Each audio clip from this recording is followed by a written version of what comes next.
It's only when you die that you know whether you've lived a good life. The most definite thing, no matter who you are, what your background is, what you believe, what you don't believe, the most definite thing that's going to happen is death. What are the practical steps to inner peace? You should make every decision as though you were making it on your deathbed. Like, what would you do if you were leaving? And the result of that is you begin to leave a trail of beauty behind you. Welcome back to Inspire Change with Jordan Mulligan, where me and my family fly all around the world to find some of the most inspiring stories to help have impact and change on your lives. The last few days, I put a poll out to ask you who was on the show next. And actually, so many of you guessed correctly. Today, I'll be interviewing with monk Gen Kelsang Dornying, a man from a similar background as myself. He grew up in a council estate in the UK and at the age of around 20 moved to Australia, where he found Buddhism and became a monk. After spending most of his life out in Australia, he's finally moved back to the UK, where he now has a temple in Leeds, and he is serving the local people of Leeds with some of the teachings and philosophies that he has learned. He is an incredible teacher and has a very, very interesting way of delivering the messages. We go back and forth on a few things in this conversation, and I'm really excited because this conversation had great impact on me, from relationships to friendships to peace, love, meditation, and so much more. This conversation will fill you with all those things and hopefully teach you some lessons that you can use to inspire change in your life. Today's video, as always, was sponsored by Huel, a quick, affordable, nutritionally complete source of food with everything that your body needs. I'll mention these a little bit later on in the video, but if you want to find out more, head to the link in the description. Thank you, Huel, for making this possible. Before that, let's dive into this amazing conversation with Gen Kelsang Dornying. So the way I usually start it is just asking yourself to introduce yourself for people who might not know and what you do. Right, okay. My name is Gen Kelsang Dornying. I've been a Buddhist monk for the last 20 years, and I'm the resident teacher at Kadampa Meditation Center in Leeds. So I think there's a few things we've covered just through general chit chat that I'd love to just make sure we have on camera, just as a bit of background as well. And usually I start with the guests is just like where you grew up, what that was like, and then we'll try and bridge the gap into Australia and where we are today. Okay, so I was born and raised in Crawley in West Sussex, fairly rough town in a working class family. I was working in telecommunications and I got paid a bonus to be on call on New Year's Eve 1999, and that's because we thought the world would possibly end. I was working in technology, so a lot of technology staff were paid this money to be on call. As soon as I got paid that bonus, I decided to buy a one-way ticket to Australia because I wanted to find out a bit more what life was really about. I had 6 months in Southeast Asia and eventually landed in Sydney in April 2001 and was able to continue with my career in Sydney. And I think it must have been June 2002, I went to my first meditation class in Sydney. And the reason why I wanted to learn to meditate was because at the time, my career in telecommunications had took me to working on a trading floor in a merchant bank. And my job was just to keep the trading floor operating as a technician. So it's quite high stress. Like, I saw a lot of sights. I saw people who were on cocaine. I saw people who were burnt out. I saw all types of people in this field of work. And in order to be able to function efficiently, I thought it would be helpful if I went and learned how to meditate. So I went along to the meditation center, like I say, in 2002. And then by 2003, I was living there. And I think it was because very quickly I felt that I needed to learn to meditate in order to do my day job better. But very quickly I began to realize, actually, what's wrong here is my day job. And what I needed was a spiritual path, because everything I was hearing was making so much sense. And it was like I was able to witness the truth of what I was hearing in what I was seeing, both at work and in the world around me. And it was so compelling that in the end I felt like I need to dedicate more of my life to this. At the time, I never saw it being a lifelong journey, but I knew that at that time, I was in my mid-20s. I thought now is the time to dedicate a bit of time to this, because who knows, later I might be too busy. However, just a year later, it was a couple of years later, 2004, May 2004, I ordained as a Buddhist monk. I was ordained by Gen Kelsang Rinpoche, my spiritual guide, and he gave me the name Gen Kelsang Dornying. And then you just explained the Buddha up here and how the teaching. That's really interesting little excerpt for me. So, to the left of the principal Buddha, this is Buddha Shakyamuni, and to the left is the Buddha we call Avalokiteshvara, the Buddha of compassion. And in the crown of Avalokiteshvara is a small Buddha. And what it indicates is that it's a teaching. It's teaching us that a practitioner on the path never apart from their spiritual guide. So that little Buddha is Avalokiteshvara's spiritual guide. Even though he's enlightened, he still has this connection with his spiritual guide. So my spiritual guide, Geshe Kelsang Gyatso, even though he passed away physically in 2022, he's never really apart from me. So there's never a time I would feel lonely or alone. I'd always feel that he's with me, always guiding me. And most of my preparation when I'm teaching is surrounding asking him to help me to do it. Wow. The thing I usually ask people who have committed themselves to maybe spiritual teachings is the transition from, especially when you have a fast, a high intense job, the transition into committing yourself. What was that like? What was you said that before this, the weight off the shoulders, but like, what did that mean into a normal, a normal person who's not experienced that? Like, how would you explain that to me? Well, I feel like we go through life, we're always trying to be happy. We're trying to find happiness all the time. And to a great degree, we're always sort of gambling a little bit with the things in life that we think will bring us happiness. And so when you reach a kind of crossroads in your life, or you're approaching a crossroads in your life, and this happens a lot with spiritual people, because you're making a decision, right? Am I going to continue with my normal life, with my 9-to-5 relationship, continue with all the normal things of life, and keep spirituality as an accessory to my life? Or am I going to follow wholeheartedly a spiritual life, in my case, an ordained life, which, once you decide to be ordained, you really are choosing a path that you're going to commit to. In Mahayana Buddhism, when you get ordained, it's a commitment like marriage. You don't ever make that decision with the thought, I'm going to stop doing it after a while. Once you get ordained, it's for life. It's for your whole life. And in the lead up to that kind of decision, then you're torn, because you look at the world around you, you look at what your friends are doing, you look at what the world is doing, and you look at what the world is telling you to do, and it's definitely that direction.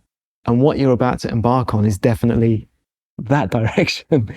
And so that's where I suppose some of the uncertainty comes in. But for me, once I'd made that decision clearly in my mind, I'm going to follow the path of an ordained monk, all of the worries disappeared. Everything became very, very clear, and everything became very easy in my mind. I never looked back. Like, that whole path was, as I said earlier, the whole path was just like all lit up. That's the way to go, and I never ever doubted it. Whereas when you're in the lead up to something like that, you're full of doubts, because you know This isn't the path that your friends are doing. This isn't the path that most of society is going down. Once you make the decision, it becomes clear. And for me, like, you know, of course there's been challenges along the way, but as I grow older and I see my peers growing older, it only reinforces that I've made the right decision.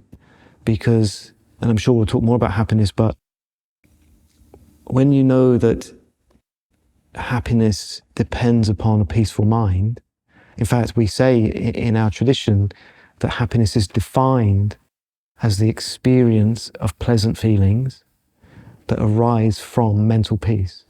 So again, the definition of happiness, the experience of pleasant feelings arising from mental peace. And then when you know, well, you're following a path of developing mental peace, you sort of start to feel very secure that you're using your life in the best possible way, because what do people really want from their life? What's the one wish that everybody has? Is to be happy all the time. Every decision that people make is about trying to be happy all the time. And if you found what you believe is the source of happiness, then experience only confirms what you initially thought.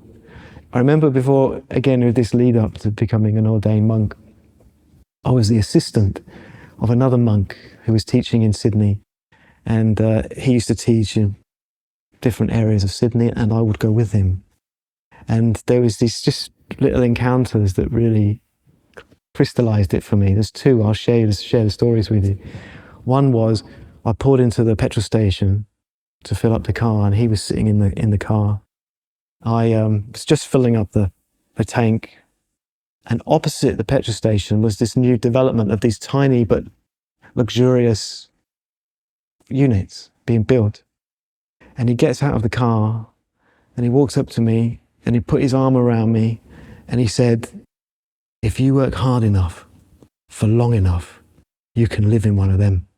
And then he just walked back to the car chuckling, sat back in, and he just sort of looked at this big block and saw the futility of it, like how much what people are going through to own one of these places, which they never really own anyway, because obviously when you die, someone else is going to get it. You know, there are people in this world who are just waiting for other people to die so they can inherit their stuff.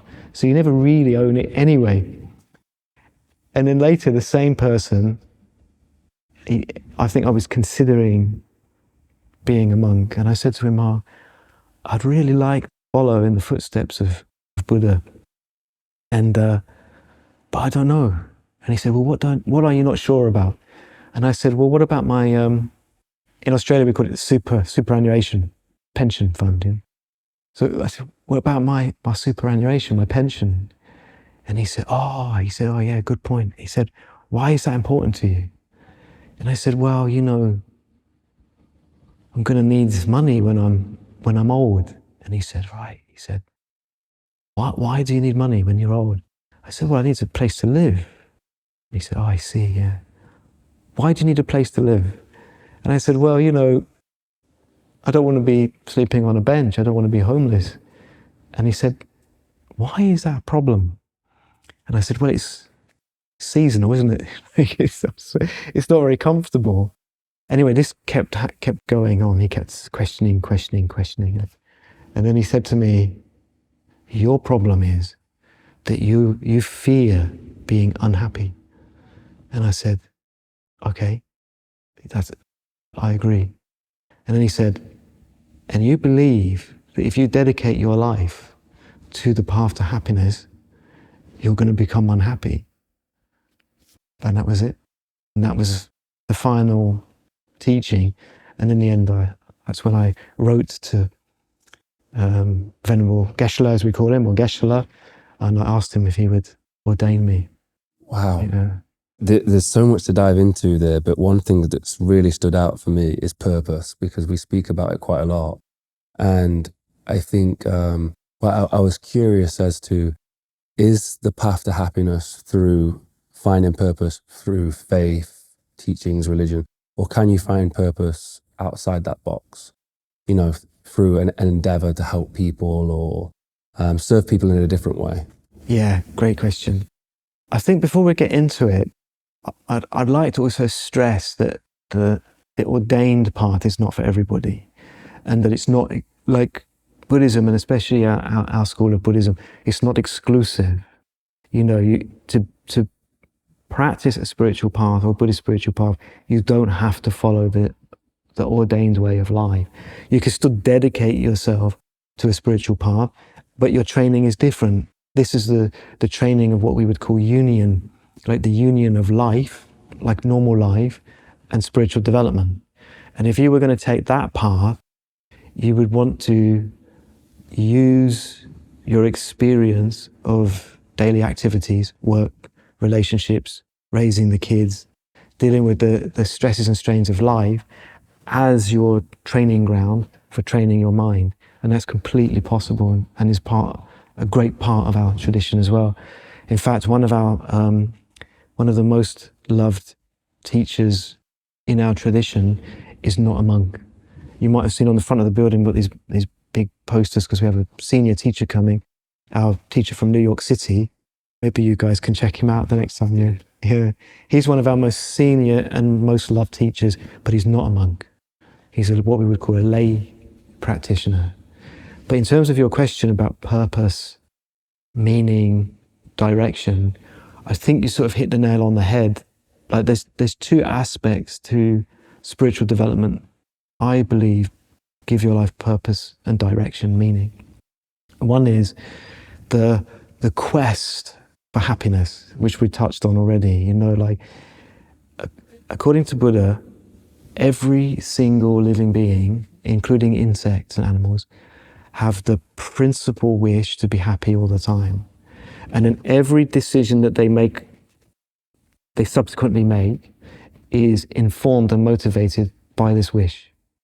So everything we do in life is motivated by, I want to be happy.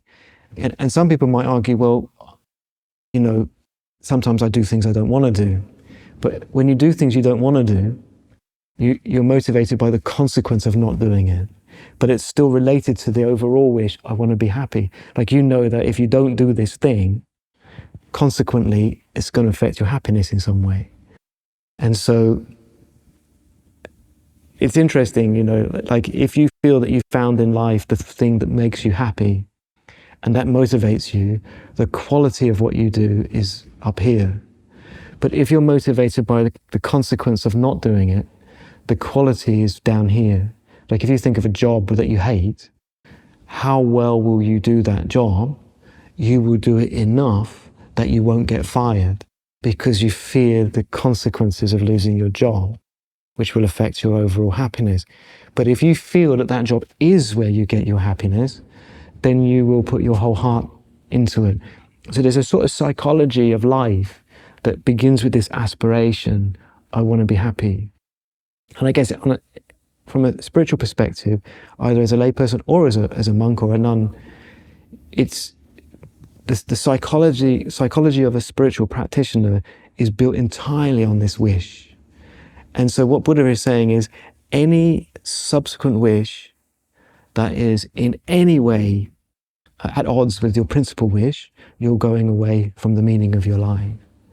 And if your subsequent wishes and actions, activities are in line with your principal aspiration to be happy all the time, then you're finding the meaning of your life. Now this starts to get very profound because, you know, once I was teaching on this in Australia, and in Australia it wasn't uncommon for people to a little bit heckle or shout stuff out, which was sort of part of the challenge and the fun of it and the journey. In Britain, everyone's much more well behaved. Anyway, there was one guy who said, oh, well, I found the path to happiness because I found surfing. And he's like, well, surfing makes me happy, therefore it's in line with my wish to be happy, so I found a path. And I'll come back to that. And there was another guy I met that played rugby league. And he said, rugby league is a true source of happiness because I'm never happier when I'm running up and down pitch with a ball. Okay, that's me, that's my place, that's my source of happiness. And so on the surface, it looks like, yeah, they found direction and meaning. But in a more profound way, if we go a little bit more subtle, actually they've not found the meaning of their life. They found really what the very thing that's ultimately going to make them vulnerable.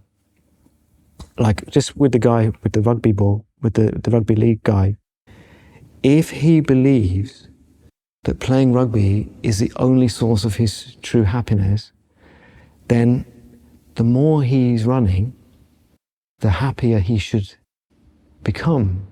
But if I was running after him with a cattle prod, saying, no, don't slow down because I want you to be happy, the time would eventually come that the running itself would start to cause him first fatigue, and then physical pain, then agony, and then maybe even death, And as well as that, if he maintains the belief that the true source of his happiness is running on a pitch, when he reaches old age, he's going to enter a severe depression, because the one thing that brings him joy will start to be pulled away from him. And so when you really analyze these things, same with the surfing guy, when you really analyze these things, actually, these are not truly giving them direction in life. They're leading them into a cul-de-sac, because ultimately these things will be what hurts them. So finally, and of course you could argue that I'm biased because I've dedicated my life to the Buddhist path, but finally, I believe you have to say, if it's true that happiness is pleasant mental feelings arising from inner peace, then direction, meaning, purpose, from one point of view, can only be found in finding mental peace. Whatever you do in life, it has to give you mental peace. And then another thing that you touched on, and this is the second part to this, is about altruism, like trying to help others or trying to care for others, have compassion.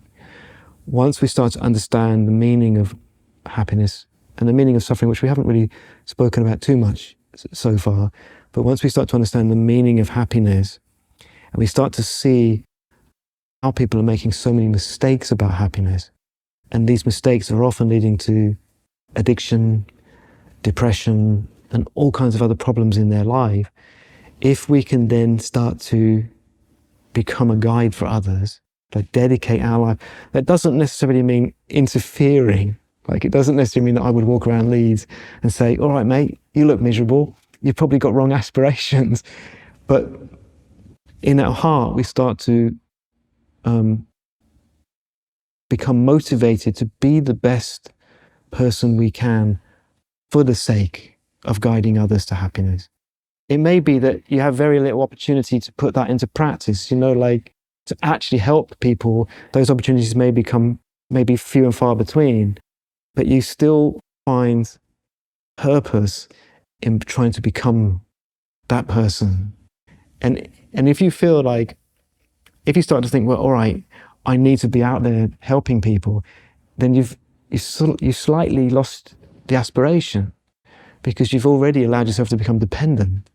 But if in your heart, this is coming from the point of view of a Buddhist monk, but if in your heart you're training yourself in inner peace and training yourself to find that peace for the benefit of all other living beings, there's no doubt that sooner or later those opportunities will come. But when they come, you're already in the right place to help, as opposed to thinking I've got to be out there fixing everybody, because that in itself is a dependency. Yeah, I think when we're talking now, a lot of the things that I wanted to talk about come from that place of a want to, whether it's a want to have something or to help somebody, but it's almost like instead of letting it come to you, it's going out there and getting it, which is the world I'm kind of from. Yeah. And it's maybe the mentality that I've had for most of my life. And yeah, I'm really curious on this. So if you have a purpose, or you feel you have a purpose, if it brings you through suffering to pursue that purpose, is that still a noble pursuit? I think to like warrior monks, you know, like they train physically and some of the stuff they do is quite torturous. Yeah. But they're still in pursuit of, you know, the higher teachings or higher purpose. So it's a great question because, you know, many of the people listening are not going to follow the path of a Buddhist monk. So the question is, how does this practically apply to people who, you know, who do find a sense of fulfillment and meaning in many different endeavors in life? And what I would say is that whatever we do in life, we still have to ensure to protect our own inner peace. I feel that has to come first, regardless of which walk of life you're in, because if we're not maintaining a peaceful mind, I'd like to call it refuge, inner refuge, or even, we discussed this earlier, even a sense of being at home within ourselves. Because if you can establish that, then you can establish that in any situation. And then yes, you can still follow your life's endeavor and the things that you have the karma and what resonates with you, what you feel is the best thing that you can do for yourself and for the world. But you're doing it from a place of being at home. And then it doesn't kind of matter, like when the future comes and we've grown old and we can no longer do all the things that we used to do, it doesn't matter because we were unifying the development of our home, our refuge, our peace, the real source of protection, not just for us, but for the people we love. We've always been developing it within us. So whether we're in Leeds or New York or Australia, or whether we can no longer travel, no longer do the things that we used to do, we are still completely content because we combined with our entire life the development of our inner strength and peace. Wow. So then when we talk about suffering, you carry that through. You know, if you're in a difficult situation, let's say physically, I'm talking practically from, you know, some of our viewers and what we do and the training we do, is if you're on mile 26 and, you know, your legs might be sore or whatever, you maintain that inner peace at all times. Yeah, well, I mean, you're in a taxing situation. Yeah. But yeah, I mean, we talked briefly about this earlier, didn't we? You know, suffering, physical suffering, emotional suffering, or we can say mental suffering, all suffering is feeling. It's all feeling, whether it be a physical feeling or a mental feeling. And as a spiritual practitioner, it's your relationship with those feelings is kind of, in a way, everything. You know, if you're an athlete and you're experiencing all of these various feelings, there will be an inner dialogue, especially endurance. Like if you're an ultra marathon runner, or what you do and you carry these stone cement balls, 100-kilo balls on your back, as you're moving, there starts to develop, I would imagine, like an inner dialogue where you're having a kind of internal relationship with all of what you're going through emotionally and physically. And as you're moving and you're going for quite a long period of time, then you're trying to constantly solve inner problems. A friend of mine is an ultra marathon runner and a Buddhist, and he says you're always trying to solve mental and physical problems while you're on the run by following this inner dialogue. And in the end, and obviously I'm a little bit oversimplifying, but in the end, it's how you're responding to pain that is everything. And if you can maintain your determination whilst internally surrendering or accepting painful feelings, then you will be able to cultivate and protect the inner peace that becomes who you are in the end. Like we say, like as a practice, you know, everyone can do this practice for being able to accept and process painful feelings.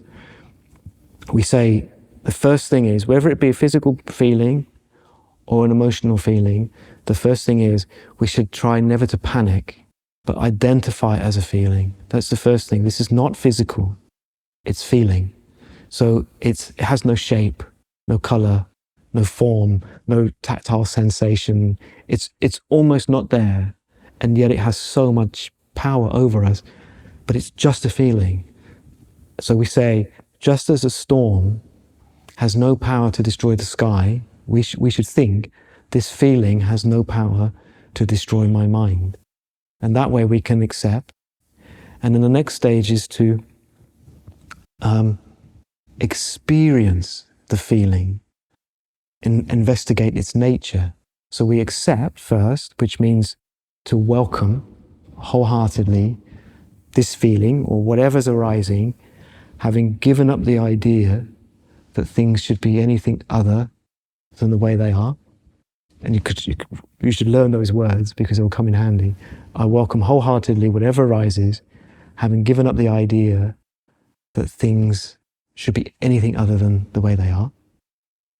Then experience the feelings, which means effectively to just feel them without resisting, without going into any conflict with them. Just feel them. And you start to realize that feelings are like waves in the mind. And you just want to just be with them. You want to be in the misery. You want to be in the pain. You want to be in the emotional suffering. Just be there without any resistance, as if you're letting waves just move through you, and watch it, stay with it. And eventually, we'll realize that the feelings just mind. And they will dissolve, like waves dissolving back into the ocean. The feelings will dissolve into the mind. And when the feelings dissolve into the mind, they just leave us completely at peace. In fact, more peaceful, more happy than we were before the pain. And so the pain itself starts to create us, for want of a better expression, to form us into a peaceful person. And since suffering is an unavoidable part of human existence, then really this is what you have to do with it. It has to be used as the very mechanism or the very fuel that generates us as a strong, happy person. Once you can do that, then there's eventually, and of course we train, but eventually there will be nothing to fear, because anything that we experience can be used and transformed into that path to happiness, or that feeling of being at home, feeling of refuge that we cultivate within us. I was smiling so much through that because you literally described me at mile 10 with my legs in pure pain, blisters, and they come through me like waves of pain, physical pain, and I resist them, and it's where the pain's the most, just absolutely resisting. Whether it's blisters on the feet, I'm trying to avoid them, trying to get the weight off the scratches on my back or whatever it is. And then when I start to really explore them and investigate them and then embrace them, and even just, they're there, they're present, with a blister, for example, standing through the blister, and it's just, understanding it's not going to go away, I'm not going to resist it, they pass. And the way you explained it was to the T, the process that I go through physically. And then the goal for us it's almost like, it feels like meditation in some ways, is to become a passenger. I say that I try to become a passenger in the body and just see my body doing this thing and let the pain pass through me and just observe. And your friend's great. That's such a great explanation of it, is just problem solving, going through all these different problems. And I think in life, like you say, there is this inevitable suffering that comes with being alive. When something happens like grief or loss or something really difficult, and you've not prepared for it, you've not understood this sort of concept of embracing pain, how would one go through that? And what is, I hate to have this terminology because I don't know how to explain it. Like I told you, I'd lost my son just before starting Mulligan Brothers, so 8 years ago now. And I have no words for explaining this apart from this horrible way of saying it, is that there was some silver lining to it. Like, there was, coming through the other side, completely transformed who I was. But I struggle to say that on camera because I think some people will go, that's just such a terrible thing to say. Yeah, I mean, as you know, through the people you've experienced and some of the maybe the suffering you've seen, is there an explanation for suffering and going through suffering that life deals with you? Not chosen suffering, but this unchosen suffering we sort of have to deal with. Well, first of all, I'll just tell you another story. Many years ago, I got invited to sit on a panel of in the Northern Territory of Australia. Let me see if I can just find the better words for this. So many years ago, I was invited to attend this conference of Year 10 students, which I think is about 16, yeah, from all different schools in the Northern Territory in Australia. And I was on a panel with a famous cricket player, a mental health professional, and another lady who was kind of coordinating everything. And all of these teenagers, they could text questions to the coordinator, who would then field them to the panel. And one of the questions was that one of these teenagers had lost someone that they loved. They died, and she was struggling with the grief. Yeah, it was really hurting her, and she was asking for help processing this grief. And I'm sitting here, then I had the cricketer next to me, and then there was the counsellor on the end.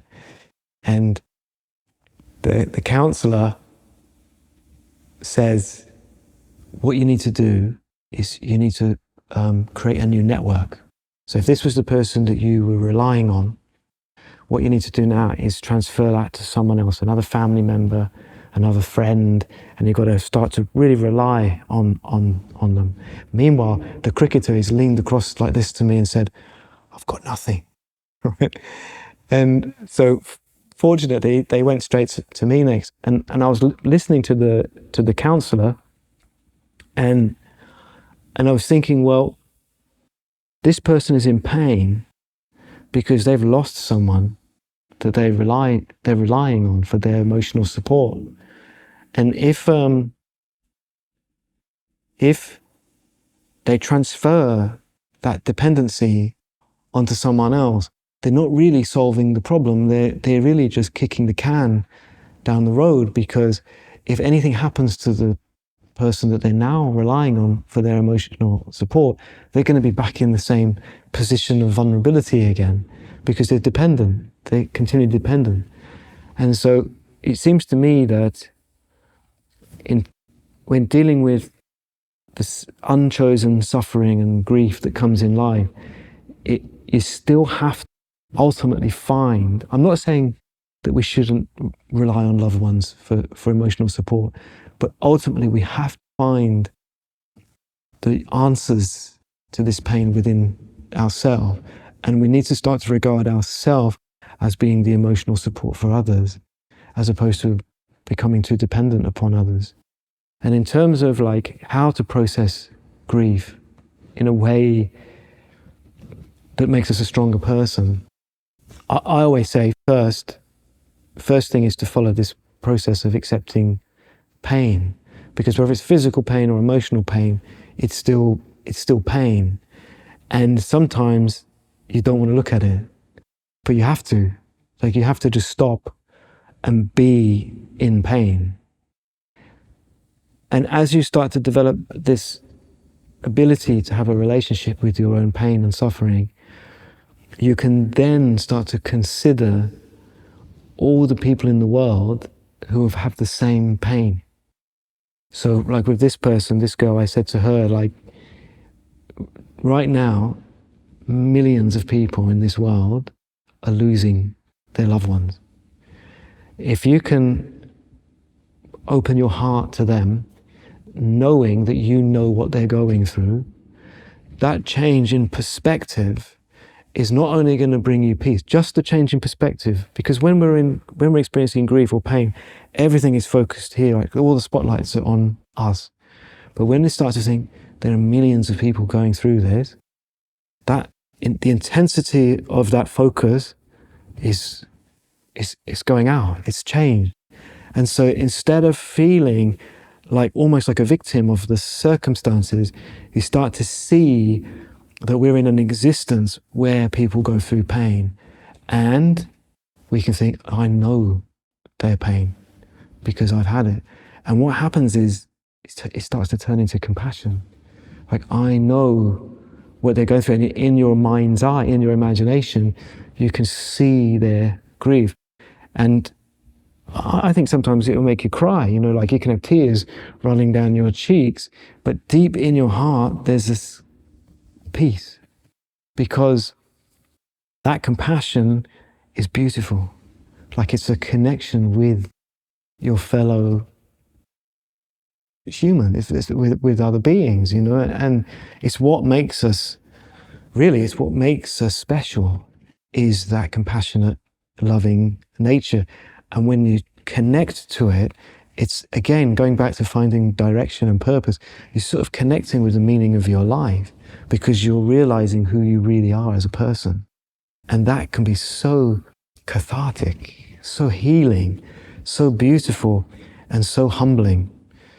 And in fact, in the last 20 years as a Buddhist teacher, I've met many people who have lost people.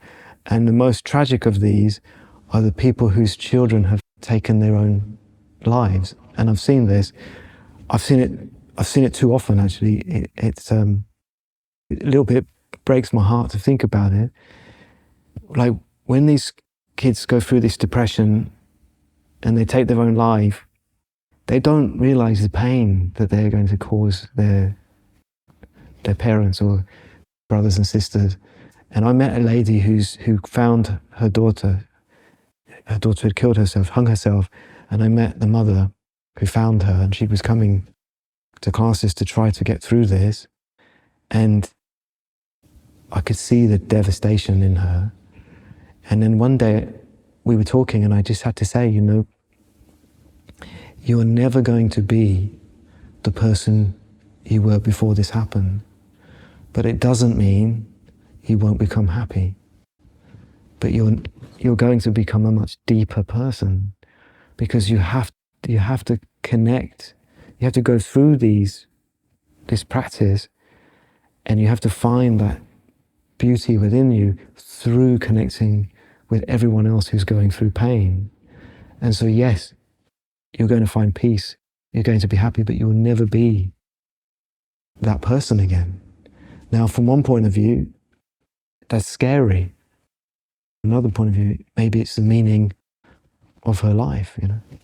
There's many stories of people who go through trauma, whatever that trauma is, but then they use that trauma to help others, and then they become happy. They found the meaning of their life, but through their compassion, because they're connecting to something very beautiful inside. 100%. It's really interesting you say that. It's reminded me of my grandfather. He was a really wise man. And after Jacob died, he handwrote me a letter, and he said, you shouldn't find comfort in the fact that other people have suffered through the same thing you've suffered through, but you will find connection in that. And he told me that they had experienced stillbirth, my grandmother, and my grandfather. And my mom had also experienced my oldest brother, Jason, he was a stillborn baby. And it's completely correct the way you explain it. There was no, I didn't feel anything in terms of like, because they'd suffered, I was okay, but there was something in the connection and the compassion to understand that Mike Tyson said it, he lost his daughter for an accident in his home, and he went to the hospital after she'd passed, and he was in this hospital where there was quite a few parents who had lost their children that night. And he was in this room crying by himself, and he wanted to burn the world down. And he was just had all this anger in him, ready to destroy everything. And this man came up to him who had just lost his daughter and sat with him and prayed with him. And and had this moment, and it dawned on him that he was not the only person who was going through this, that this man who had come up to him had just lost his daughter, and he understood that he was not the only person suffering, and it just changed everything. And, he had this just moment of perspective. And for me, that was, for me, my granddad's letter coming through was that moment for me, just to have that understanding. But at times, it wavers where, if there was a God, this is a question that used to come up to me. If there was a God, why would they choose this cruelty? Why would this happen? And this seek for answers, which I don't know, is that found in faith, the answers to those sort of questions? Well, I mean, it's a great question. In Buddhism, of course, we follow the law of karma, don't we?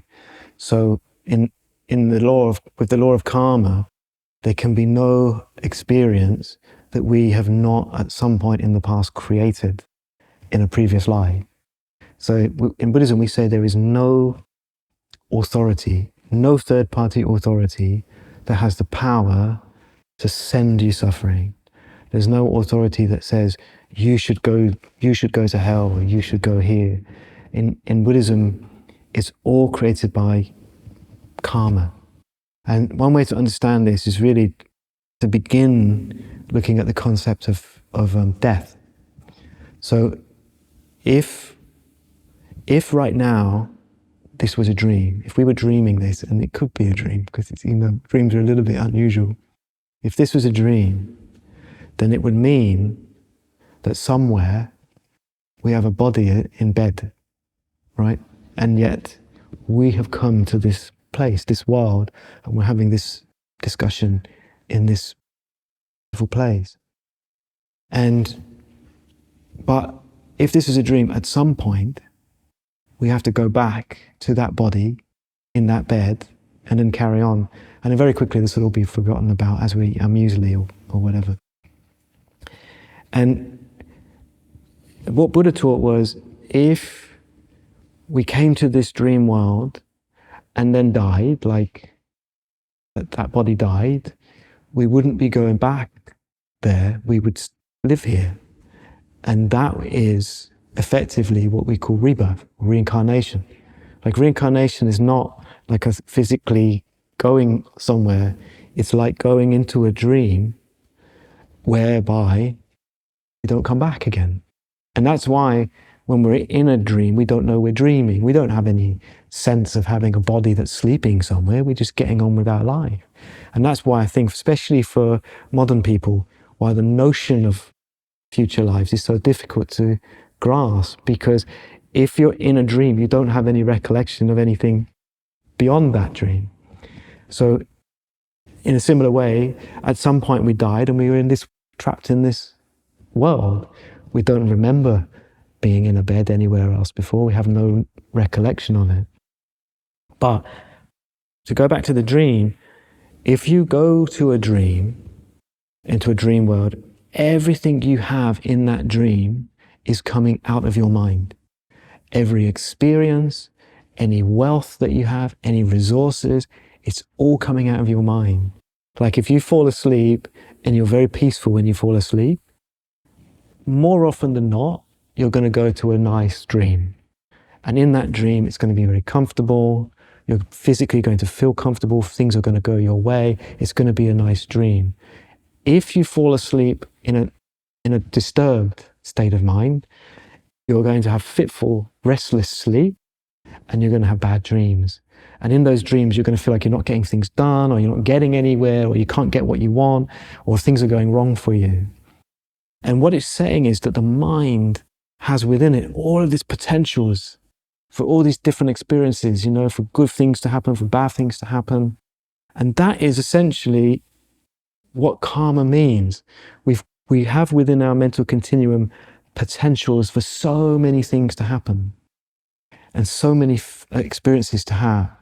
And the potential, sometimes we say seed or imprint, the potential is the residue or the impression of everything we've ever said, thought, or done.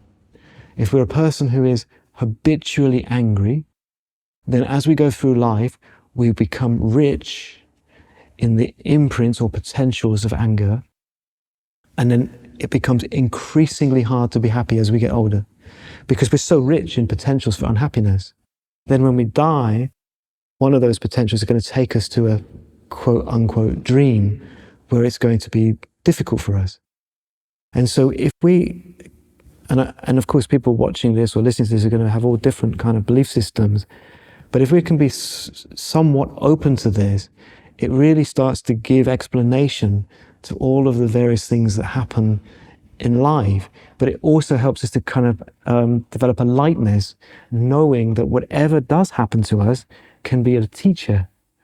You know, like when bad things happen, we can use it to humble us and then develop compassion or love and care for people, knowing that the more beautiful our heart becomes, the more beautiful dreams are going to become, and indeed dream-like future lives.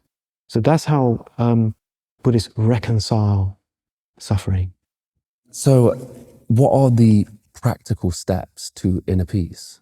Okay, so I think you need a structured, I believe, spiritual life needs to be quite structured and quite disciplined. Otherwise, you know, I think a lot of people like to compile lots of different spiritual knowledge and then just sort of cherry pick what they like from all of that. But the thing with that is it starts to lose power over time.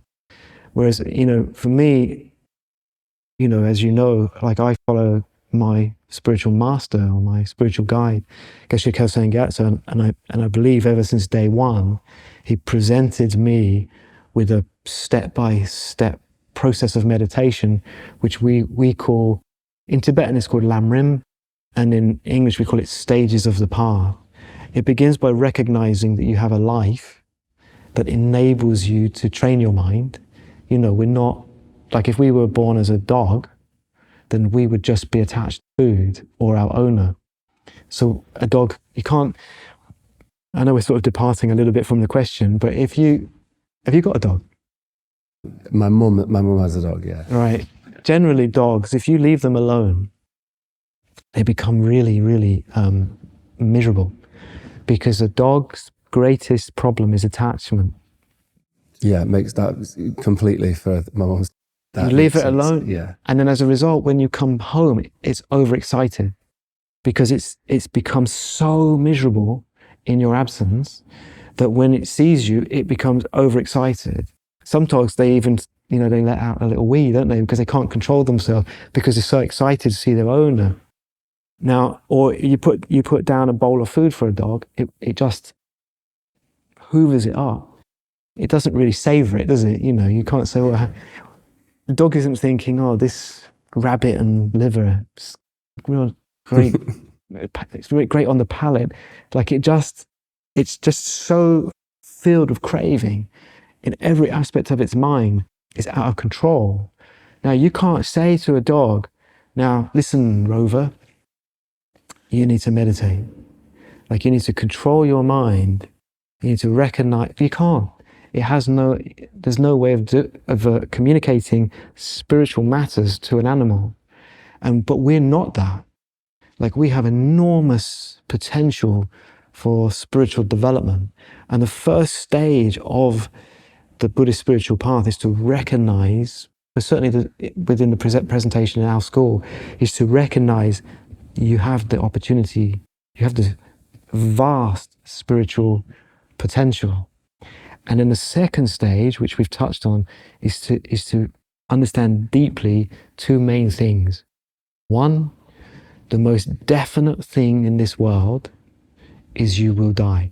The most definite thing, no matter who you are, what your background is, what you believe, what you don't believe, the most definite thing that's going to happen is death. But on the flip side of that, the most uncertain thing in the world is when. So the most definite thing is death, and the most uncertain thing is when you will die. And if you put these two things together and meditate on them, you let go of so much, and you start to prepare for that journey, the journey of death. What dreams may come, you know, the places where you will go. And the result of that is you begin to leave a trail of beauty behind you. Because it's only when you die that you know whether you've lived a good life. And a good friend of mine once said, you should make every decision as though you were making it on your deathbed. Like, what would you do if you were leaving? And so this is the second stage of the path, because then you start to actually do it. If you don't have these two components, realizing you have the opportunity, realizing you don't know how long you have the opportunity, you won't do anything. You'll just think like, yeah, I'll be nice, but I think I'll have a latte now, or I'll do it tomorrow, or I'll do it next week. But when you realize, no, you don't know how long you've got, you start prioritizing the things that are important in life. Anyway, it goes through like this: development of renunciation, which means realizing, which we've touched on, realizing that the things you think are pleasurable are actually hurting you, so that you can start letting go. I'll give you an example, is food. You know, this is a common example.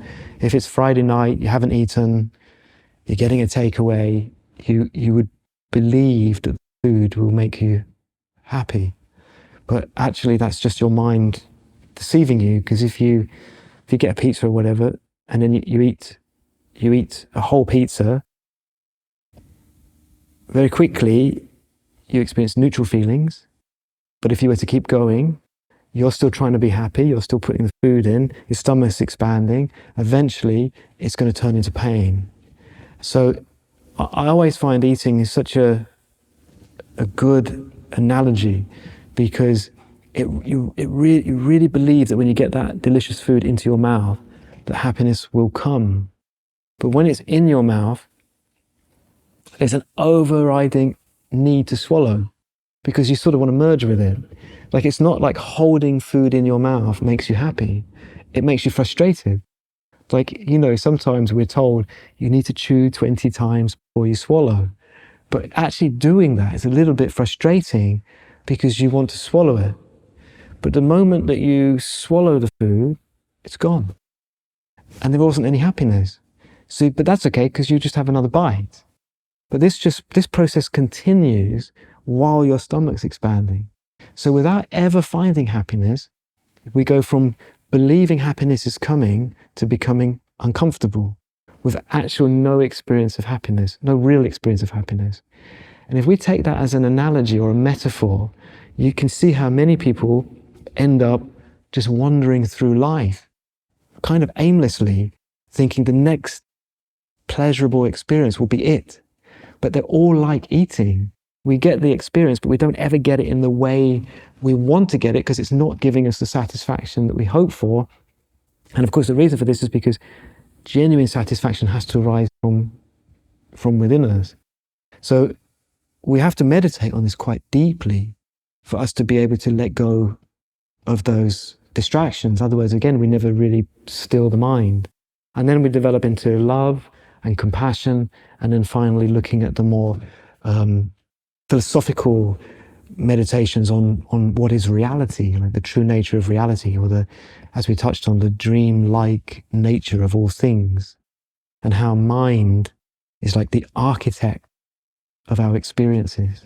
The world that I'm from, I told you I'm on this kind of spiritual path now, but the world that I'm from was very goal-orientated, business-driven, entrepreneurship, athletes, and hedonistic highs and dopamine hits were the carrot that was dangled as the reward for those things, the flash car, the, like sex, drugs, rock and roll, all that kind of stuff.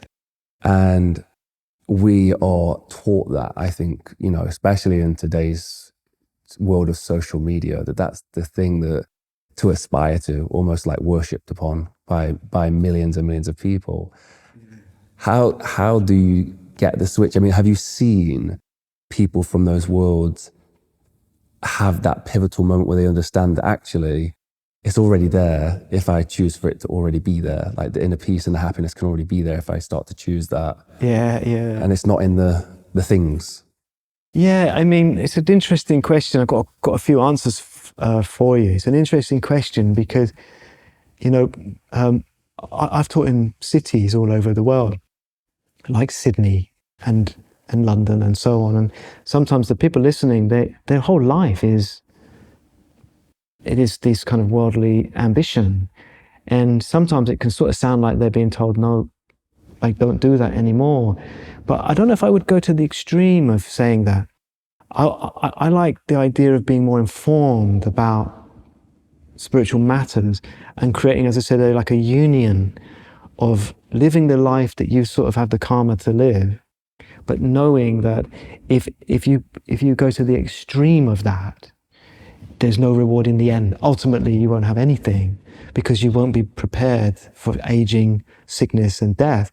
Because when those things come, you won't be able to do the things that you've been doing. So I feel like people need to know that. But I wouldn't go to the extreme of saying there's not necessarily anything wrong with living that life, providing it's unified with their own internal spiritual development. Otherwise, we're excluding a vast part of society. And I just feel like nobody needs to be excluded, you know. Everybody is welcome. Everybody needs it. And, you know, why not find the magic of unifying your business career with a spiritual life? I think it's possible. But I got this great story, and I was probably young, new, and unskillful.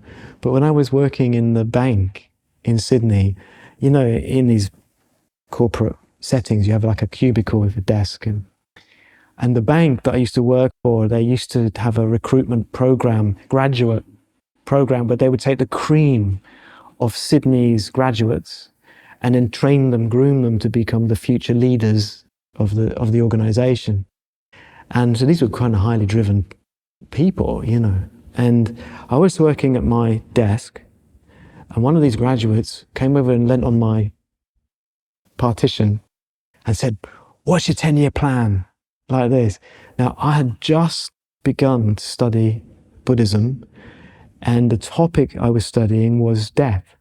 It was my first formal Buddhist studies was on death, which is, to this day, it's one of my favorite meditations. And the only thing that came to my mind, he said, "What's your 10-year goal?" And the only thing that came to my mind was, hopefully, not to be dead. And of course, he's just completely confused by this. Like, it's a kind of crazy thing to say in the office. And then I said, so I'll put it back onto him. I said, "So tell me, what's your plan, your goal?" And he said, "I'm going to be this kind of manager." He had this goal plan. I said, "What's your 20-year goal?" And would you believe he had a 20-year goal plan? It was to be some regional leader, manager. But he even had a 30-year plan. Like, he had his entire life mapped out, right? And then he didn't have a 40-year goal. I asked him, "Do you have a 40-year?" And I thought, you know, you can't have much working life ahead of you at 40 years from now anyway. Like, and I thought to myself, I didn't say it to him, but I thought to myself, as soon as you reach that 10-year goal, it will be immediately replaced by the 20-year goal. So you will never really have time to enjoy it, because you'll be driven on to the next goal. And this will happen all through your life until you're retired and you don't have any purpose anymore. And there's an Indian teacher called Shantideva, ancient 8th century Indian master. And he said, human beings, they're like a horse that's forced to drag a heavy cart. And whenever they stop to enjoy a mouthful of grass, their impatient owner beats them on. And he said, with desire, worldly desire like this, he said, we're like this because we never reach a point where we can just be and just start to enjoy peace and contentment and happiness. Our desire beats us on to the next goal. And what it does in the end is it cheapens our life, because we end up with this kind of mantra that underscores our life. You know, I'll be happy when. But that never really comes, And finally, we start to get older and older and older, and we're still thinking, I only want to be happy, but I'm not there yet. Yeah, I mean, you're speaking to somebody who is I'll be happy when, that's something I'm trying to make less a part of that. But I do enjoy also the journey. It makes me happy to be in pursuit of something. I find that quite rewarding. Maybe it's because I feel I have a noble goal, so it feels like I'm doing it for a reason. So possibly that's why I enjoy it. But with sort of the typical goals like to win a BAFTA or to do this, for me, that's like, when I get that, I will be happy. And I know that I won't be. Like, I'm very, aware that I won't be. But it's hard to not invest in that in some way, or to let go. I feel that I've been rewarded in life through that need or desire for something, because it's kind of it's pulled me along. It's taken me through difficult situations into better situations. And I guess we're probably talking about finding that peace prior to embarking on those journeys then. But I mean, we spoke about this before, like people from maybe a council estate, or someone who's in a difficult job role, or supporting their family and their kids, is finding that inner peace prior is very, very difficult. It's a hard situation to. Sometimes I feel like it has to be, like you said, a fork in the road at some point, and tragedies hit, or something's really happened to somebody to go, right, this is just not for me anymore. Yeah, well, I mean, maybe we reach a conclusion of this is not for me, or we just simply reach the conclusion it's not enough to protect me from emotional or physical trauma.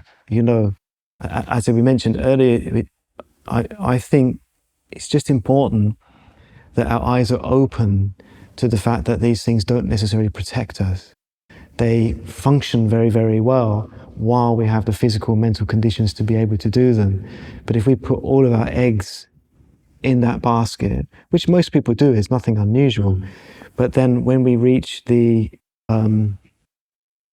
latter part of our life, if we haven't built up any inner resources, we're not going to have anything to truly rely on. And if those things do, for whatever reason, get taken away from us, we don't want that to also rip away our self-esteem, sense of self-worth and self-confidence, and a general happiness as well. The need beyond survival, how somebody in survival, how do you get them to open their eyes to it though? How do you get them to start feeling, or is it like we said earlier, is it like that chicken or egg situation? Like, do they have to find it first? Well, I don't know. I think you are right when you say that something happens in life that then makes us start to question the status quo. I think, like, in the end, you have different types of people. You have certain people who are kind of, let's say, spiritually ripe, who have always been seeking something beyond the ordinary. And then you've got other people that go through some trauma that want an explanation, or they go through some emotional difficulty like depression or anxiety, and they're looking for a solution. And all of those people become seekers. And I'm of the belief that if you start seeking, you find. Once you start looking, you find. But looking doesn't necessarily mean that you make huge changes to your lifestyle. It means that your heart starts to become open to there being a different way of doing things. I think, we touched on like the working class housing estate, and how there's people in this life who are so busy just trying to survive. How will they ever become open to spiritual matters? But I think it's also true to say that with every passing generation, people are becoming more unhappy. Like depression, like, it's going up through the roof, anxiety through the roof. Some of that's to do with addictive technologies. Even kids, they're not like out playing until it gets dark anymore. They're sort of staring at their tablet. So there's a lot of reasons why people are struggling. Economically, there are problems. Globally, there are problems. The whole world is going through a period of huge uncertainty and difficulty. And so I think everybody sooner or later kind of reaches this idea that I need something that I can incorporate into my life without abandoning my life. Because, you know, these people who are surviving, who are just going to work, trying to put food on the table, they don't have the option of walking away from it all and just kind of disappearing into a forest and becoming a monk. They've got people relying on them. They've got responsibilities they have to maintain. But there is no reason that that person can't become someone who loves people around them. There's no reason that person can't become someone who develops a deep inner peace, not in spite of their situation, but like because of their situation. Like by realizing that they have to unify the development of their heart with the situation that they're in. Like one of my good friends is a monk who worked for the post office 30 odd years. And most of that time, he was a Buddhist practitioner. And he was a lot of that time he was a monk. And he said, you know, it looks like on the surface, you're in the most unspiritual place in Britain, you know, like it's a real difficult working environment where you've got all of these kind of competing egos all kind of put into a big melting pot. And he said, but it was the making of me, because I was able to use it as a mirror to improve myself. And, you know, my background is, I grew up in a fairly rough working class town, but I felt that was an education for me as a spiritual person to be able to connect to all sorts of different people. And one thing I learned through the years, and partly I became interested in the dance music as well, and travel and so many different things. But one thing that's remained constant throughout is no matter how much bravado your tough mates have in the pub, everybody in their heart wants to love and be loved. Everybody wants to love and be loved, no matter how much they try to hide that. And of course, there is a lot of bravado that happens. But I believe this is something that everybody wants. And the thing is when you're training, and this is something that I stress because we have a lot of working class people coming to our classes, not that being working class makes any difference because everybody in the end is the same. Nobody needs to know that you're practicing love. No one needs to know it. It's not like you get on the bus and try to give the bus driver a kiss. Do you know what I mean? You just say, all right, mate, and then you go sit down. But there's no reason in your heart that you can't want that bus driver to be happy. Like everybody sitting around you on the bus, you know, they've got the trials and tribulations of their life. Everybody has a story. Everybody is going through something. There's no reason that you can't sit on the bus with an open heart, hoping that everybody around you finds the happiness they seek. No one needs to know you're doing that. But one thing that is true is, I believe you bring sunshine into the world by doing it. Like, everybody knows, everybody feels when they're accepted and when they're being judged. Everybody can feel when you care about them, when you love them. You don't have to say it. They know it. Maybe you go to a party or you go to a social gathering where you don't know people. This is one of the most neurotic situations in the world, especially for us Brits. You put a load of people that don't know each other in a social situation, and everybody's uncomfortable. Like these days, some people are uncomfortable with their own friends. Like I've heard stories of people that go out with their friends and have to get drunk in order to feel comfortable with their own friends. So if you take a social situation where you don't know people, and that question is coming, what do? There's this wish or this temptation to start exaggerating what you do, not because you're arrogant or you want to be better than anyone else, but because we want to feel secure. So we sort of feel on some level, if I can impress this person, I'll be more accepted or I'll feel more secure. But in truth, they don't want you to impress them. They want you to love them. And if we succeed in being impressive, we might make them feel uncomfortable. But if we were to respond with humility, with the attitude where it doesn't really matter. Like, what matters is I care. We don't have to say these words, but have this attitude. I care about you and I want you to feel comfortable.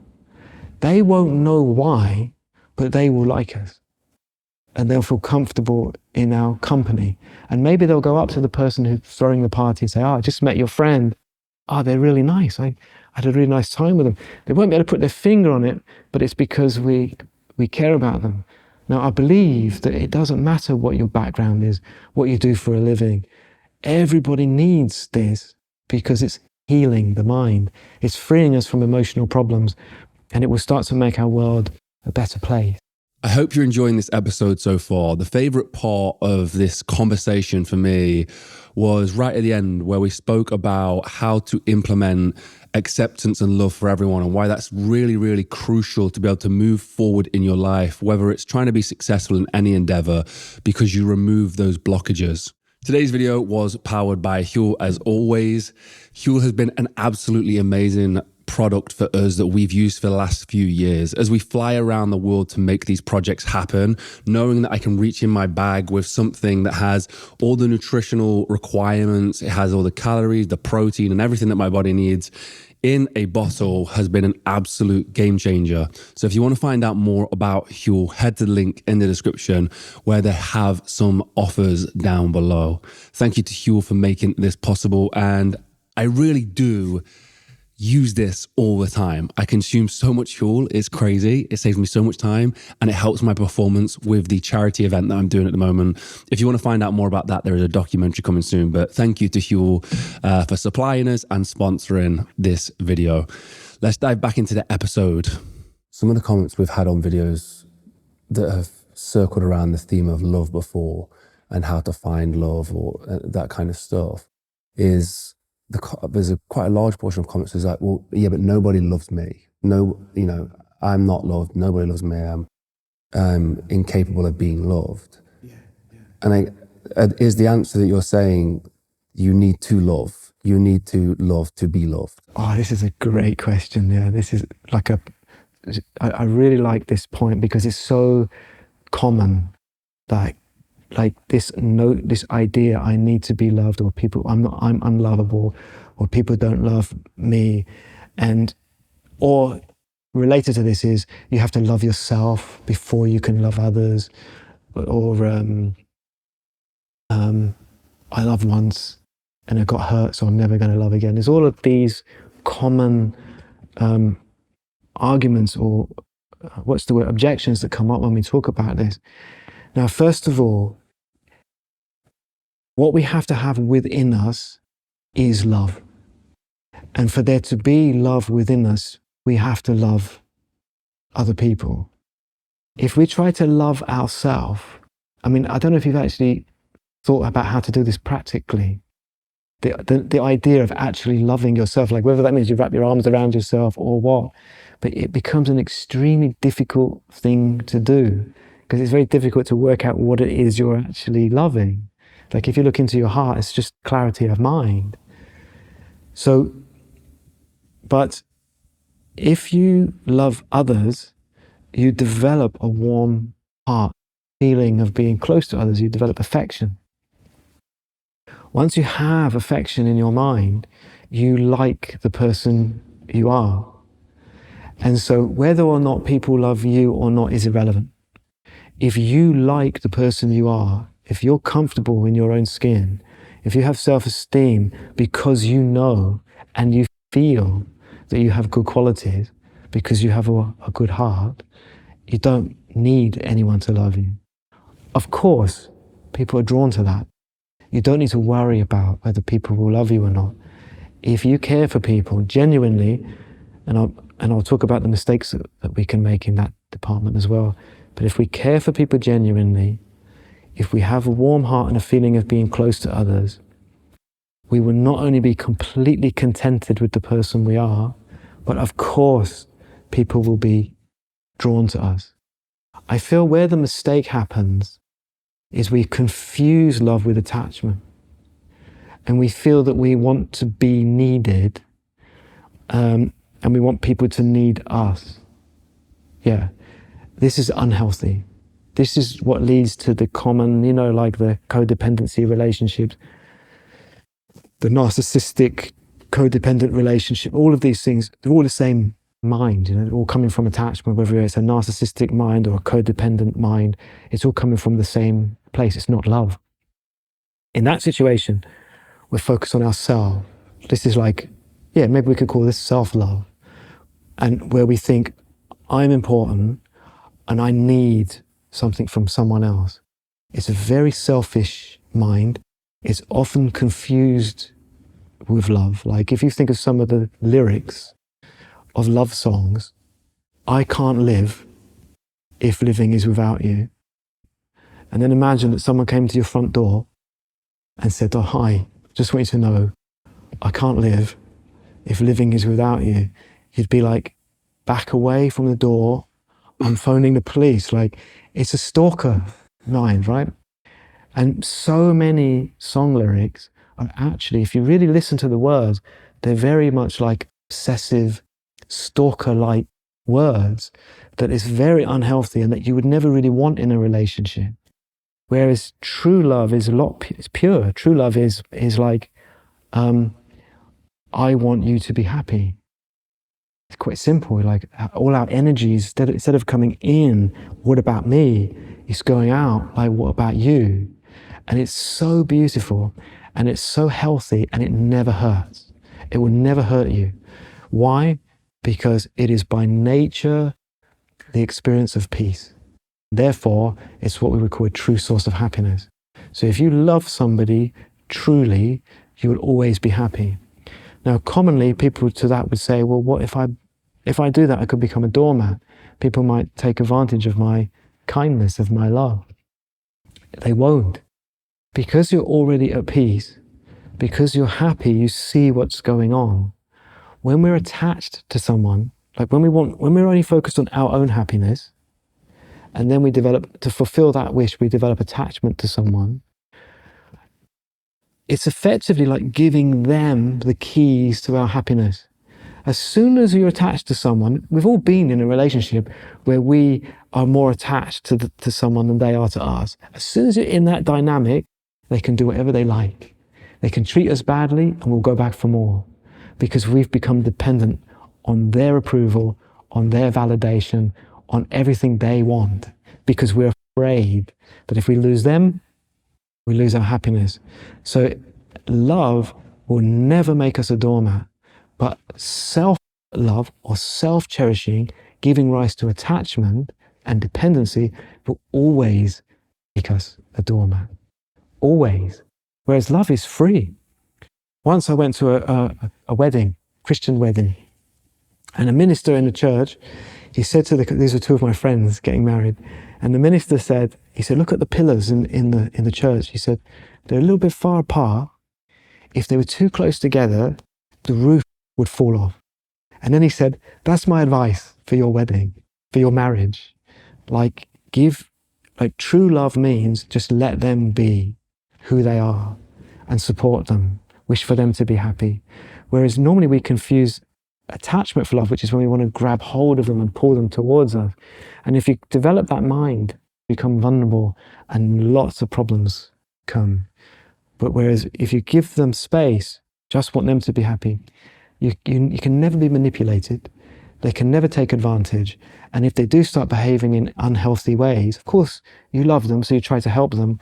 But in the end, if the relationship has to come to an end, although it's challenging, you'll never spiral into despair because you will know you're a good person with a good heart. It's so funny you say that. We had a conversation last week with Rabbi Manis Friedman, and we were on the subject of relationships and marriage.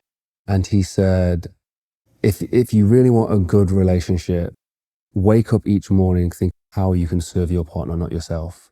I thought it was such a wonderful way of putting it. I mean, it is so true as well. I think there's this idea that even the intensity of feelings, like if somebody feels someone loves someone, or they think they love someone so intensely, it creates such a negative energy in that relationship that like can really land in misery and pain at some point. Like you say, you're giving somebody the keys, and the more intense that is, the more damage they can do, and it can really end badly.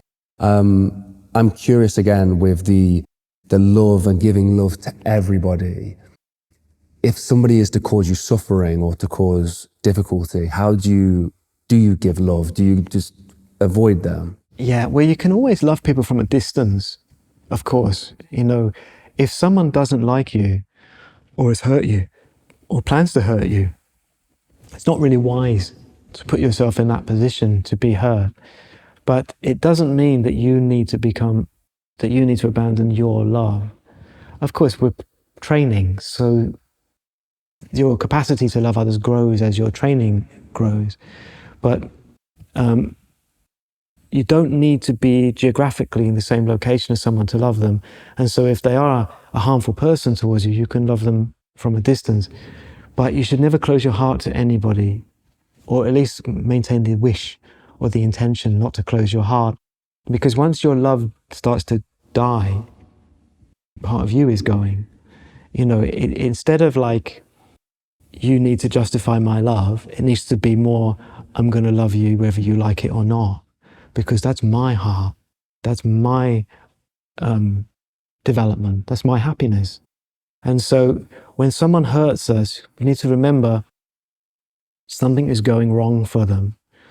So they've developed a negative mind, so they're now becoming harmful. It's okay, just don't go too close. You know, like, you know that fire burns, so you don't go and put your hand in the fire.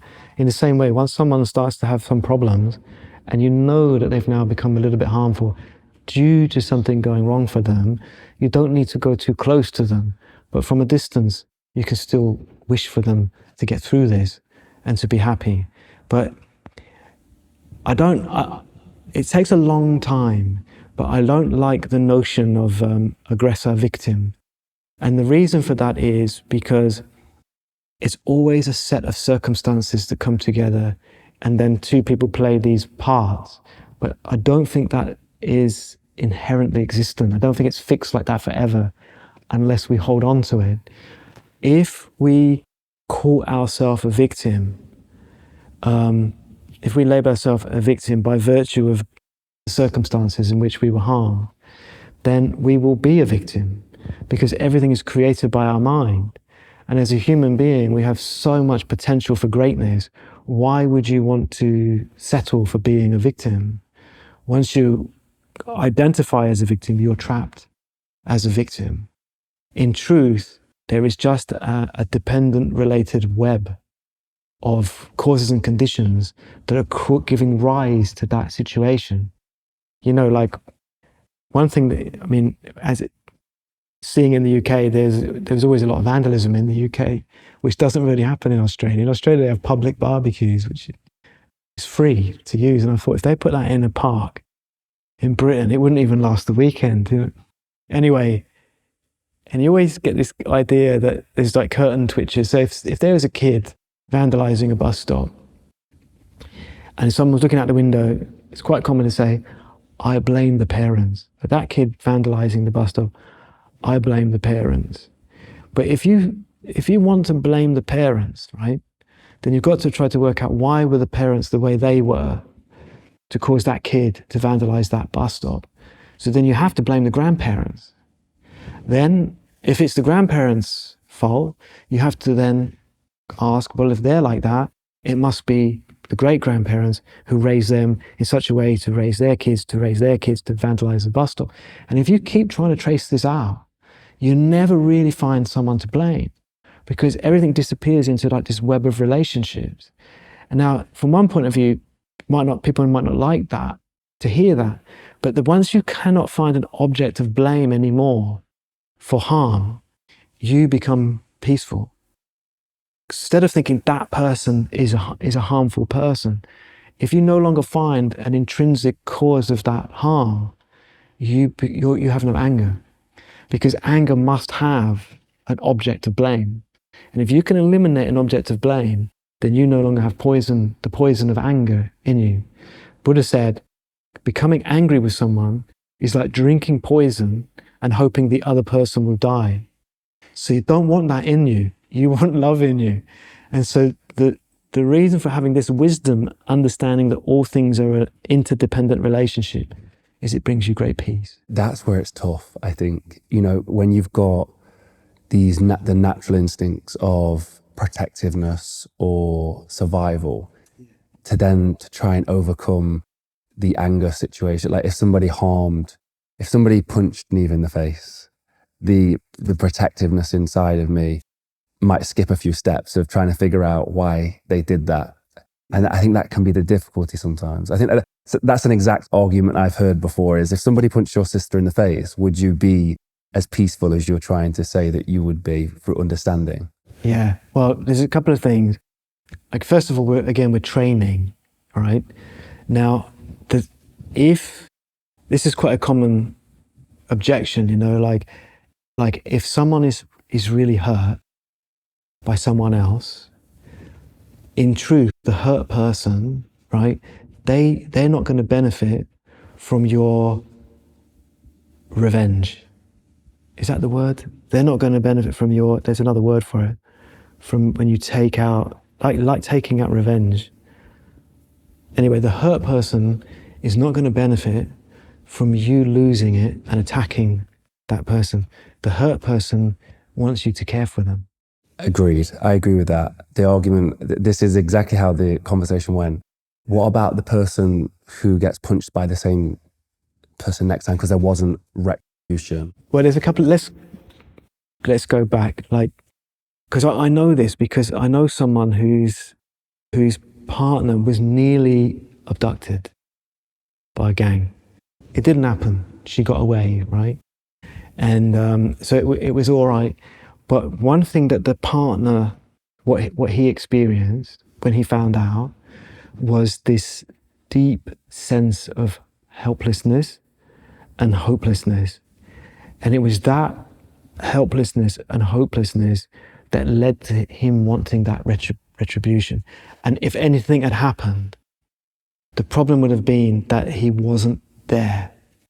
And it was the self-loathing that was causing him the pain. But he didn't recognize it as that. But it was this inability to protect the person that he loves that was hurting him more than anything, and it was consuming him. And I think it's that being consumed by that wish to protect someone that we love that causes us to skip those steps, that understands the psychology of why people do what they do.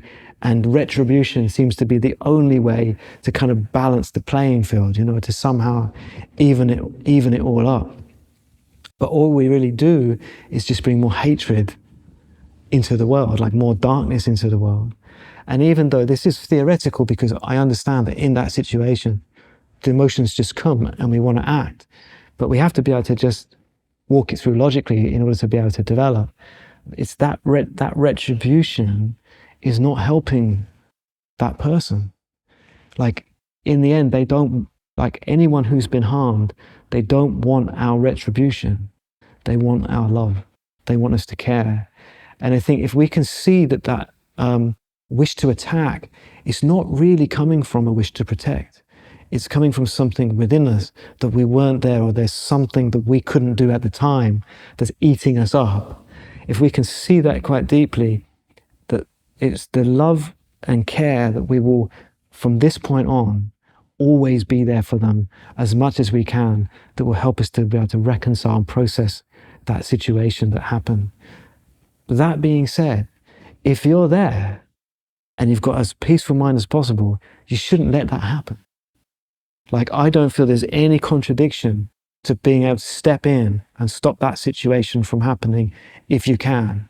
The question is, what do you do when the harm has already taken place? And you've got to ask yourself, like, would retribution really bring an end to it? I mean, this is something that I've been wanting to ask through the conversation, is letting go to receive. And it seems to be that is across the board for everything, with love, with finding things, like it feels like it's this energy that you have of the need, desire and want for something is almost the thing that's stopping you from getting it. Yeah, well, yeah, I mean, of course, when you desire something, you are creating a mindset that's pushing pushing things yeah. away, you know, because there's too much desperation in the mind. But I feel like, I mean, this is the beauty of a spiritual path, is that all the resources that you need are finally within you. You know, like in Tibet, you know, in the 50s, after the invasion of Tibet, a lot of the meditators, they just disappeared into the mountains and carried on their practice without support. And a lot of them were nourished only with their internal realizations. So some of them could just go long periods of time without food and water because their minds were so beautifully controlled. And so I know this probably doesn't apply to the everyday bloke on the street in Leeds, but it's like an analogy, or it's like a metaphor, that really the things you want from life, they are within you, and everything else is like a distraction. Like if you think, I need this world, or I need this, don't get me wrong, as a human being, we need a roof over our head, we need enough food. There's plenty of room for common sense. But beyond the things that we need to survive, there's no real need for those things for our happiness. You know, I've got stories or experiences of friends and family members who they book a holiday. You might remember, I don't know if you remember this, in the old days before the internet, if you wanted to go on holiday, you'd go to the travel agent, right? And you'd get all the brochures for the different places, and then you'd take them home. And then you'd go through these brochures and you'd try to find the most happiness for your budget. And then you go back to the travel agent and you say, well, we want to go here, 4 of us, 2 weeks, self-catering, blah, blah, blah. And then they write it all out in form. And then you'd book it a year in advance. And then you'd go in and pay a bit off each week. That was how my family did it, a bit each week. The moment that's booked, the year that's standing between you and that holiday is like dead time. Like you've completely cheapened your life because you've now decided that happiness is coming in a year. And every day you wake up, there's still 200 and 300 days to go. Every day we're still thinking, I'll be happy when that holiday comes. Now, if we start thinking, this is an analogy. Let me finish the story. So when the holiday comes, you're so excited because we've built this holiday up so much that you become so anxious of missing like not waking up for the taxi to get to the airport, or the flight being delayed, or the flight being cancelled. There become so many conditions for suffering that it becomes a minefield. You know, I've seen someone in the airport who was beside herself because her partner and kid had gone off to the shops when the plane said boarding. We know that when a flight says boarding, you've got a while before you need to be at the gate.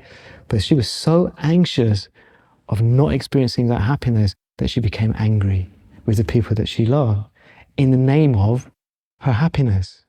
And so the more we start trying to bring things into our life with a desperate mind, the more we're indirectly creating conditions for anxiety and suffering.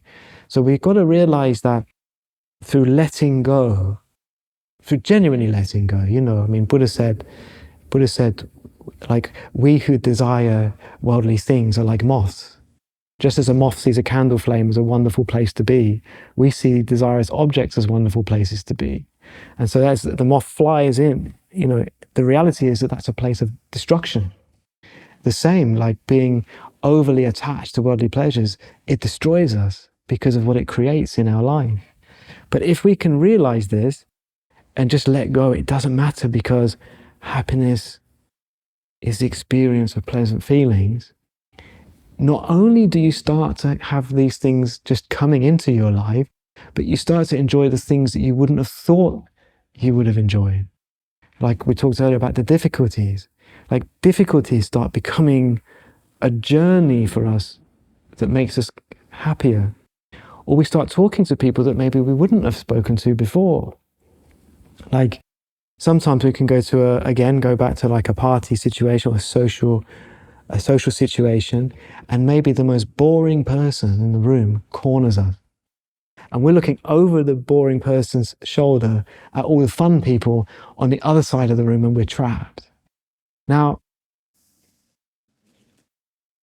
I believe that person is boring because we're not interested in them. Like, if that person was someone that we were attached to, they could say the same things and we would hang on every single word. So it's not what they're saying, it's how we feel about them. So if we decide, right, I'm going to take an interest in you as a human, and I'm going to listen with an open heart, I'm going to listen to your story, we immediately become peaceful, which means nice feelings come. Because nice feelings are coming, we're now kind of processing them through those nice feelings. So they start to become enjoyable. We start to relax. We start to have a nice interaction. And then people over the other side of the room are like, oh, what are they talking about? And they start to come to us. So you can see how these practices of being at peace, letting go, and in particular love, will fulfill all of our wishes. So much of it's the choice. So much of it seems to be a choice of deciding to be happy, deciding to look through that lens, decide, to be positive, Yeah. And is that something that you're reminded of through meditation, through the teachings? Is that something that we can find outside of meditation, or? Well, I mean, it's training. That's what it is, Yeah. Finding inner peace, however you kind of decide to do that. I know you just said that structure is a great way of doing it, having a structure is a... Yeah, I mean, I guess, we've touched on this, like, that it begins with aspiration. Like, you need to have an aspiration. You need to think, okay, that's why I think when you go through difficulty is such a good thing, because when you go through some difficulty in your life that really makes you question things, that's when the seeking begins. Like, if you're someone who has a lot of good fortune, everyone, if you're charismatic, popular, wealthy, you have a lot of naturally good feelings, everybody loves you, things like, in a way, like, you're not going to necessarily seek, because you have no mechanism to question anything. Things just go well, and maybe you don't even understand other people's suffering. Like, what's wrong with you? Why are you whinging? Everything's great. You just need to have, and even saying it's all mindset. Sometimes it's easy for people to say that if they have some natural good fortune and everything's going their way. Sometimes you see this, wealth gurus, self-help gurus, actually they just got a lot of good fortune. Things just go their way because they've created a lot of, Buddhists would say, good karma, but they're not really deeply exploring who they are. Things are just going their way. Now, from one point of view, that's wonderful, and we should be happy that they have these good conditions. But from another point of view, they're also becoming vulnerable, because what you don't want is a huge fall when you're old, because it's too late. Like, imagine you have this most wonderful life, right? And then the person you've been living with for 65 years dies. And then after the funeral, you return to home, to an empty house, to live out the rest of your days without this person you've been devoted to your whole life. I don't know if there's a greater sorrow to be in that situation. Whereas when you go through a trauma when you're in your 20s, 30s, 40s, 50s, 60s, you've got time. Like, you've got time for that to be the making of you, and for you to be able to help the people around you, the people that you love. But if that happens in your 80s, 90s, like, what can you do? So I know we've said this a few times, but I feel like you've always got to have your eye on the bigger picture so that you can enjoy whatever happens in your life. But you need the wisdom to know that sickness, aging, and death is inevitable. And whatever you experience in your life, it's not necessarily, no matter how good it looks, you don't know if it's making you vulnerable or not. The unchosen suffering or difficulties happening to you in your life give great perspective. They do, like you say, they offer, happening at the end of your life would be real heartbreak to end up like that. That would be horrible. But what happens if you by chance lead a life of blissful, unawareness for years and years and years? Can you choose suffering? We talk about chosen suffering. I don't know if there's a great terminology for it, but like doing physical feats or trying to do something to help others that might be a hardship for yourself in the moment, can we learn and gain perspective through choosing to do something difficult? I think choosing to do something difficult in order to help someone else is one of the greatest virtues ever. I mean, it's like sacrificing your own sort of pleasant conditions in order to bring happiness or help to someone else, I think is incredible. I think that destroys the self-focused mind that we talked about earlier, you know, this self-love mind, what about me? If you can kind of like cut through that by thinking, I'm going to put someone else before me, I think this is one of the greatest acts of beauty that you could actually do and will bring you great joy in the longer run.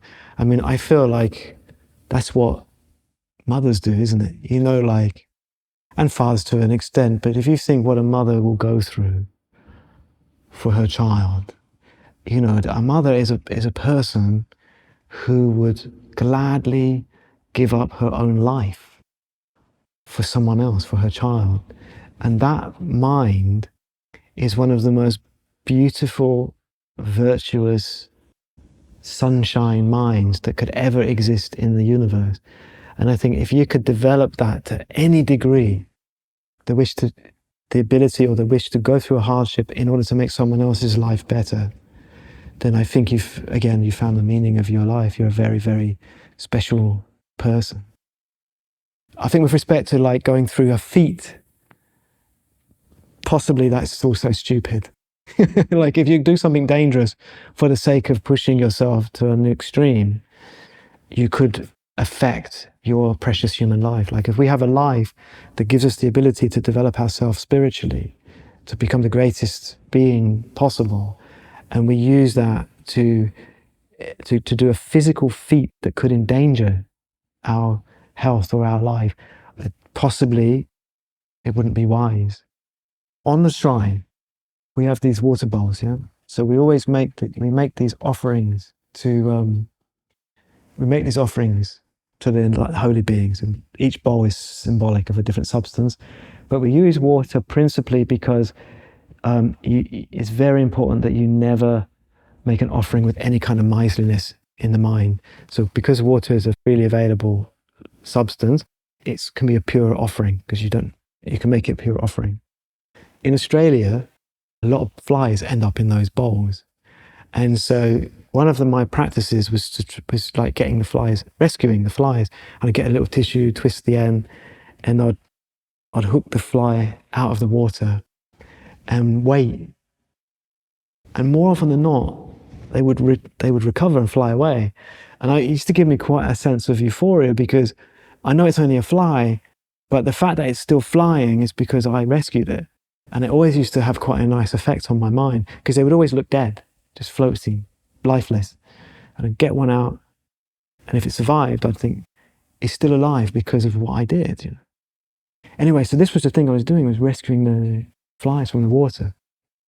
Okay, now rewind 15, 20 years. I went out on this dive, scuba diving. We went 5 miles off the coast of Eastbourne. It was in the evening, it was dusk. We started to dive. When we got down to the seabed, we were looking for a shipwreck. When we got down to the seabed, because it was spring and the tide was turning, the current was extra strong. Now we carried with us, I don't know if you know about scuba, we carried with us an extra regulator mouthpiece. And we also had an inflatable buoy, a marker buoy. And what you do is, if you're moving along the seabed, you take your second mouthpiece and you inflate the marker buoy, and then you release it up to the surface. And then that way the guy on the boat, the skipper, can follow where you're going. Unbeknown to us, our marker buoy was faulty. So all the air leaked out before it reached the surface. It never reached the surface. We didn't know that. We decided to go with the current. So it was fast. It was running pace, like sprinting. So basically we were able to like fly along the seabed. It's a wonderful experience, you know. We're just flying along the seabed at sprinting pace in the current, thinking the boat is following us. It was great, you know, like it's quite murky in the English Channel anyway, but you can still see occasionally fish kind of cruising around. After about an hour, we decided we needed to surface because we were low on air. We got to the surface, so we did you have to do the safety compression stops. But when we got to the surface, getting dark, and there was no boat. In fact, there was just water all the way to the horizon in every direction. And after a while, because it was getting dark, I think that my experience was a bit like what we talked about earlier with when someone you love is attacked. Like, if you're in that experience, I always thought if I was ever in an experience like that, I'd be terrified, you know. But when I was in that experience, I just felt sort of hopeless and helpless. And I had resigned to the fact that probably I was going to die and that was going to be the end. And after a while, we saw a boat on the horizon. Lucky we had halogen lamps because it's so dark anyway at the bottom. And we ended up getting rescued. And they rescued us quite far near Dover. So we'd kind of gone from Eastbourne to Dover. I think we were halfway to France or something by the time they found us. Anyway, they put us on the boat and they were so excited. The crew, the RNLI, that they found us. Dover Coast Guard had been sent to look for us, and so they also scrambled a helicopter, but the RNLI did find us. And we got on the boat and they said, they were so happy, you know, so excited. I said, why, like it's Sunday night, we called you out from your family, it's dark. Like, if you don't mind me asking, why are you so happy? And they said, oh yeah, there's a good reason we're so happy. This is the first time we had this call and found the divers. Like, this is the first time. And anyway, so fast forward again, I've got the tissue, I'm just rescuing the fly out of the water, and it's like all the stars like aligned in my mind. I realized, maybe I've been doing this for lifetimes, like rescuing creatures from water, and that's why they came and sort of scooped us out of the ocean. And so, but then looking back at that, even though I found that to be in the context of rescuing insects, I could see the teaching on karma that had been given. But I also felt like if I had died, I would have never had this opportunity to walk the path. So from then on, I always thought, now I'm going to be careful to use my life as wisely as possible. I'm mesmerized by the idea of the scooping the flies out and the crossover from the possible lifetimes of that happening. And, you know, growing up with my brothers, we always used to believe in that theory of reincarnation. Like, I think it's something that we kind of felt that rang truer than the faith we were following. And there's things that have happened throughout my lifetime that have felt like the universe or something else, like just it doesn't feel normal. It feels otherworldly, like just moments in time. There was one where it was a few weeks after Jacob had passed, and I was laying in my garden, and it was a hot summer's day, and a drop of water fell on my back, or it felt like a drop of water fell on my back. But there was, you know, I'm in this open garden, there's nobody there, and I was thinking about him at the time, and then it fell on my back, and I thought, oh, that felt like water fell on my back, and I asked my brother, I says, it just felt like water fell on my back. He says, no, there's a drop of water on your back. And I felt it was like otherworldly. Now, it probably is explainable, I don't know, but it felt like there was something else there. And I'm curious as to what are the teachings about, like, otherworldly things, or, you know, things that we might call cosmic or unexplainable. Like deja vu used to be a big one for me. Like, I used to feel like that was some kind of look into a parallel life or a life I'd lived. I'm just curious, is there anything that sort of taught that aligns with those things that might maybe to a normal person understand those things a little bit more on a deeper level? Well, like we talk about emanations. So we say that the ultimate nature of reality is that it's like a dream. ultimate nature of reality is that it's like a dream. And that, Buddha is a Sanskrit word meaning one who is awake, awakened one, who is awoken from the dreams, we call it the dreams of samsara, which is this existence where suffering is normal. Once we sort of transcend this through realizing that it's not truly existent, it's like a dream. So yeah, samsara just means like uncontrolled death, rebirth, or uncontrolled suffering. And it's just a life that we all have. And it means like essentially that we don't understand the nature of its existence. For as long as we think it exists from its own side, we're in samsara. When we realize deeply and irreversibly that it's just a mere illusion, then we become out of samsara. But within samsara, of course, there are many people who have walked the path and completed it. And when they become Buddhas, like these are depictions of various enlightened beings.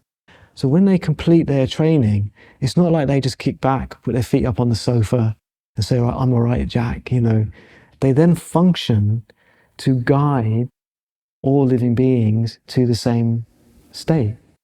So within the dream-like reality that we're in, Buddhists believe that enlightened beings can appear as anything to help us.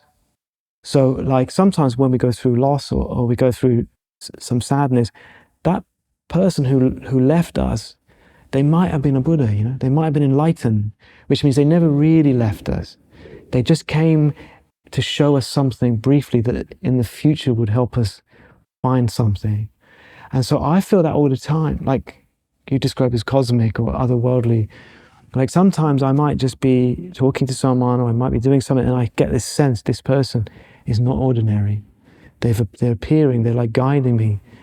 And especially when you dedicate yourself to a spiritual path, you start looking back at all the meetings you had and all the things that people said to you and all the things you found and all the things that made you make certain decisions. And then you start questioning, was that magical? Like, was that something beyond the ordinary? I remember when I was my first teacher in Sydney, a Buddhist nun, she said, oh, you should watch The Matrix. She said, it's like that. And I remember watching this, I was so full of magic, thinking, right, none of it is that real. And you can start to master this reality and that there are other beings appearing in this reality to help guide you and to help guide others. And for me, it was all I was looking for because I wanted there to be more magic. Like before I got into Buddhism, I was reading all these spiritual books, especially while I was traveling, because I was seeking something beyond the mundane, like this, the ordinary sense of life. And then understanding Buddhist teachings on the true nature of reality and the fact that enlightened beings can guide you and emanate into that dreamlike reality was all the magic that I was looking for. And it's one of the reasons why I still feel today that my spiritual guide is with me. And I sometimes feel like he is going to appear as different things because he's caring for me and guiding me towards my spiritual realizations. When I've had those moments myself, it feels, it's hard to describe it. It feels right. Like it feels like being on the path maybe, like you said, when all the lights lit up for you and you could see, like that's what it feels like to me. Have you got a way of articulating it once those things start to, once you're maybe on the path or you're receiving signs? I don't know how you describe it. Well, I don't know how to put it into words either. Because sometimes, sometimes you've got to be careful with good feelings as well, because good feelings can also take you in the wrong direction and bad feelings can take you in the right direction. Because good feelings can lure you into a false sense of security and bad feelings turn you into a seeker. So sometimes, do you know what I mean? Like, but sometimes I think what we have to strive for is like an inner spiritual guide that everybody can have, whereby we know that our motivation is selfless. If we try to do things with a motivation thinking, may this bring benefit to others, then we can be much more confident that we're going on along the right path. Because even if what we're doing goes wrong, our motivation will be underscoring what's going to come in the future. So I think that's probably the key. It's interesting. As you were saying that, I was thinking, what is that feeling? It's very similar to giving unconditionally without any. That's the kind of feeling when those things happen. It feels kind of similar, helping somebody out with no, conditions to it. Then perfect, like that, like unconditional giving, unconditional love, or being happy when you see other people being happy. Being happy when other people have good qualities, or being happy when other people are successful. Like anything that's like this selfless is always going to take you in the right direction.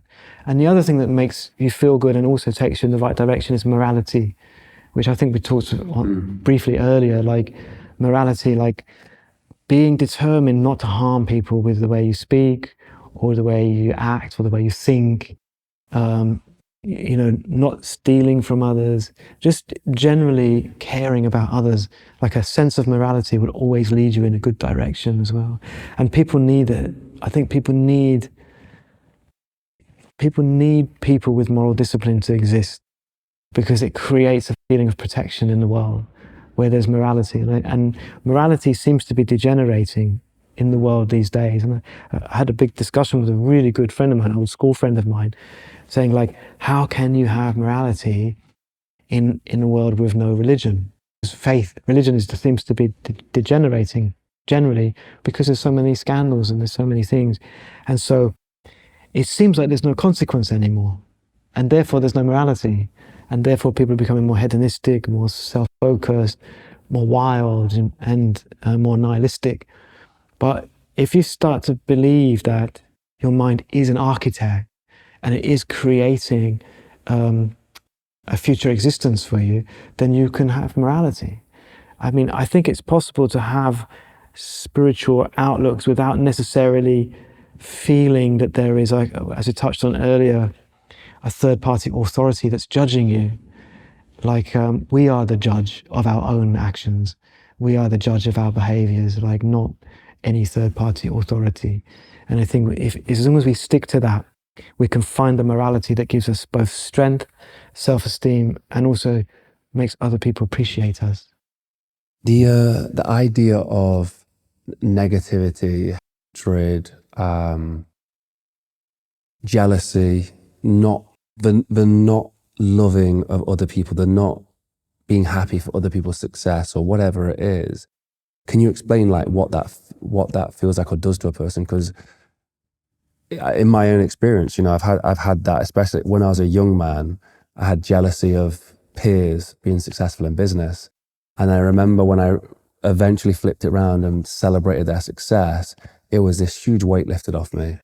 But before it was a weight, it felt like it was dragging me down at all times and making it very difficult to achieve what I wanted to achieve at the time. Yeah, it would. Yeah, we call it like when our heart is pierced, because that's what it feels like. Our heart is like being pierced by the success of someone else, and we call it like an egocentric view of the world. Now, when we're inside that egocentric view of the world, and then someone else is experiencing what we want, or they just have some good qualities that we don't have, or they're happy and we're not happy, whatever it is, that feeling of our heart being pierced, it's not necessary that we, let me find the word, it's not that we don't want them to have it. It's not that we're becoming like the green-eyed monster. It's that it's highlighting what we feel to be inadequacies within us. And because it's making us feel inadequate, it's crushing our self-esteem. It's crushing us. That's where the pain is coming from. Now, so the solution, I think, as you experience, the solution is that we must step out of that egocentric view of the world and join in with their happiness. We have to share their happiness. So, like, if what they're experiencing is good, right, then it's good. It can't be good if we have it and they don't have it. If it's something that's good, it's good regardless of who has it. So we have to be objective, right? It's a good thing. They have it. It's good. And then we share in their joy of that attainment or their happiness or their good qualities. We just simply, it's almost like we give ourselves permission to be happy because someone's happy, right? Now, from a spiritual Buddhist perspective or karmic perspective, we create the karmic causes to experience the same thing. So it's like has a double effect. The immediate effect is huge happiness coming. Like the minute we step outside of that egocentric view and share, like you might as well just have a slice of it, like having a slice of their cake, you know? They're happy, we share in the happiness. Immediately we feel good. We like the person we are because it's a good heart. It's a beautiful quality. It's a selfless quality, so it's a basis of self-esteem.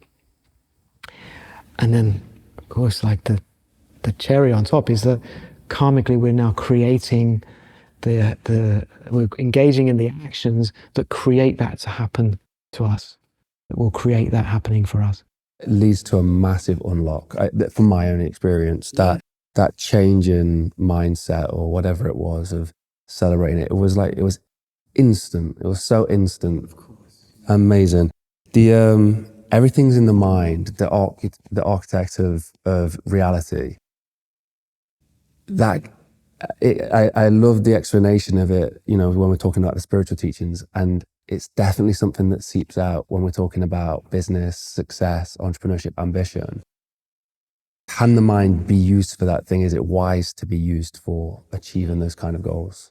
I met somebody once who said that she was manifesting, right? She was manifesting, and she designed her boyfriend.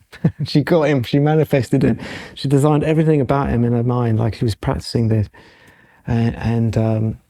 So let's begin by saying, yes, it works, right? Is it wise? Is it a good idea? I don't believe it is. Why? Well, the ability to create the things you want using the power of thought, using your mind, relies upon what we call in Buddhism merit or positive energy. We say merit, positive energy, good karma, good fortune, good luck. They're all synonyms, okay? It's all something that we've accumulated within us. Now, if we're someone who is rich in these positive imprints, in this positive energy, we will be able to manifest whatever we want, whenever we want it.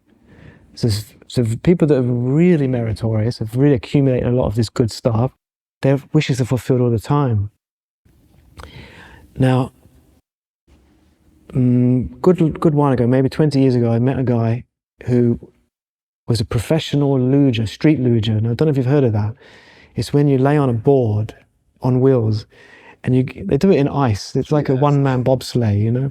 But he was doing it on the road, going down the side of mountain roads, and he was getting up to like 240 kilometers per hour, a couple of inches off the ground, right? Anyway, I met him at a Buddhist class, and I was assisting that monk. I was setting up the class, and he came early. You know, the interesting thing is that morning, I sort of made a little prayer. I'd like to have a teaching on karma. Anyway, I'm setting up the bits and pieces, the teas and everything for this club. And this guy comes in half an hour early and he said, "Hello, I've come for the meditation class." I said, "Well, you're early, but you're welcome to have a cup of tea and chat." And you ask me, "What do you do? What do you do for a living?" And he's telling me, and I said, "So what makes you interested in meditation?" And he said, "Would you believe, when I was younger, I used to be able to manifest whatever I wanted." He said, like, if I wanted a girlfriend, I would be able to choose all her features and I would meet her. And then he said, if I wanted any money, if I needed some money, I could almost just choose the amount and that amount would come into my life. And he said, everything I wished for just appeared in my life. And he said, I went through my whole life like this. And then he said, but now it doesn't happen. He said, now when I wish for something, the opposite happens. And he said, so I'm looking to find out why that is the case. Anyway, that's when I asked him, that's when he told me about the street luging, right? And I thought, like, oh my gosh, like the reason why he was probably successful at that in the beginning was he could visualize the whole race, as a lot of sports people do, and maybe visualize winning and win. But now the opposite is happening when he tries to do it. And I'm thinking, he's going to kill himself. Like, this is very, very dangerous. Anyway, I never saw him again. So I don't know what became of him. But I understand, like, the Buddhist explanation is you only have a finite amount of this positive energy, merit. The way you accumulate it is through the selfless stuff, which we've discussed, being happy for others, selflessly loving them, wishing for them to be happy, particularly suffering in order to help someone. Like, all of this activity accumulates this stuff, right? But manifesting worldly wishes depletes it drastically. So it's not wise. It's much more wise to maintain the wish that everybody, including yourself, becomes truly happy. Because then what happens is the way it all appears in your dreamlike reality is everything that you need to become continuously happy, rather than being used on other things which deplete that merit, but they don't replenish it. Whereas when you're always trying to wish for others to be happy, you're just becoming richer and richer and richer. Like the Buddhist view of winning the lottery. You haven't won anything, like you've lost. Like all you're doing is cashing your chips in. Like I remember this story in the paper, like if you run out of this positive energy, merit, good karma, good fortune, you don't know whether the things that come into your life are actually going to work to make you happy. Because happiness itself is made of this. Like there was this story of this lady, I think it was Limerick, she won the Euro lottery. She became a millionaire overnight, but her life she became in danger because where she lived, it became known that she'd suddenly become very wealthy. And suddenly her life was in danger. She didn't know who her friends were. And I believe she actually ran away in the night with her family because she couldn't live there anymore. I don't know how much truth is to that story. I just heard the story. But it makes sense that all of that merit had been used up for a sudden acquisition of wealth. But once it was all gone, it just pulled in all these difficult circumstances with it. So that was a long-winded answer to your question, but the answer is yes, it works. Is it a good thing? I don't think so. Wow. I mean, that's so the way we build up this is through being good. Being selfless, being kind to others, and exactly, giving without expectation. But this is the funny thing about it is, if I said I want to be rich and successful financially, so I'm going to go out there on the streets and I'm going to help people out and be really, really kind, it won't work because motivation. Yeah, you can't have the expectation attached to it. The underlying motivation is where it's the creator of. It's not just the actions. The actions will have some effect, but the power is the underlying motivation. That's amazing. So there's no cheat code to it all. No. So anyone watching who's looking for £1 million or whatever, you can't just go help people. Exactly, but it's limited motivation. But why not try it? Like even if it is to become wealthy, like wealth through giving is still like wiser than robbing a bank. Do you know what I mean? Like Buddha gave these teachings, but ideally you use them for spiritual realizations. Otherwise it's like making a bonfire out of sandalwood. Do you know what I mean? Or using a Rolls Royce to move manure around. Using the teachings of enlightenment to become rich is very limited, but it will still function, like it's still a good activity. Even if you think, right, I'm going to practice giving to become wealthy in the future, that is still a logical process. But if you want power, if you want real good fortune, then you should practice giving because you want others to be happy. Is there anything in the teachings of Buddha that explain the feeling of it being nice to give without expectation, it feeling nice to help others? Absolutely, yeah. Like we would call this the practice of virtue. Virtue means main cause of happiness. when you practice giving, you can feel the virtue going in as an uplifted mental state. I mean, the best example is Christmas, like, or any time when you practice giving. Like, if you are practicing giving, right? Like, say there's someone in your life that you love, and you find the best present for them. The joy that you get from seeing their face, and you give them that gift, far outweighs any low-grade sense gratification from receiving. Do you know what I mean? Like 100%. Whatever they give you, it's sense gratification. Whether it's a piece of jewelry or a box of chocolates or some socks or whatever it is, it's low grade. It's just it's sense gratification. But the joy that you can bring to someone when you see them smile because you've got them the gift you know that they will delight in, that is pure happiness. And that's virtue. You're putting something powerful into your heart when you do it, and you can feel it. Yeah. I guess these two go together, actually, and these are the two that I'm looking towards. One of them is calming the mind, but the other one, which I've heard you speak on before, is anxiety. And I think it's something that is, getting more present, especially like you said, in the UK seems to be a huge thing. Anxiety seems to be a massive thing, and it could have been post-COVID, it could have been, all of these situations, but dealing with it can sometimes feel crippling. I know that from experience for myself and family members. And how do we, use spiritual teachings and Buddhist teachings to help with anxiety? Well, I mean, so there's a lot of different levels of anxiety, but in Buddhism, we talk of this mental factor or part of the mind that we call attention. There's two types of attention that make us suffer. One is called inappropriate attention, and one is called unstable attention. Unstable attention is when the mind doesn't focus, it doesn't pay attention to anything. It's when the mind just flits from one thing to the next. So, like if I were to ask you, how many things have you thought about since you woke up this morning? It would probably be millions, right? And it would all be just one thing moving into the next, like a stream of nonsense, probably. Like, not you in particular, but... There's been a few thoughts. But like, you're like, it's like a bad radio station that's playing in the background of our life. Memories, colors, words, sounds, thoughts, like a stream. And it's just evolving, one thing into the next. It's not like if I say to you, how many things have you thought about today?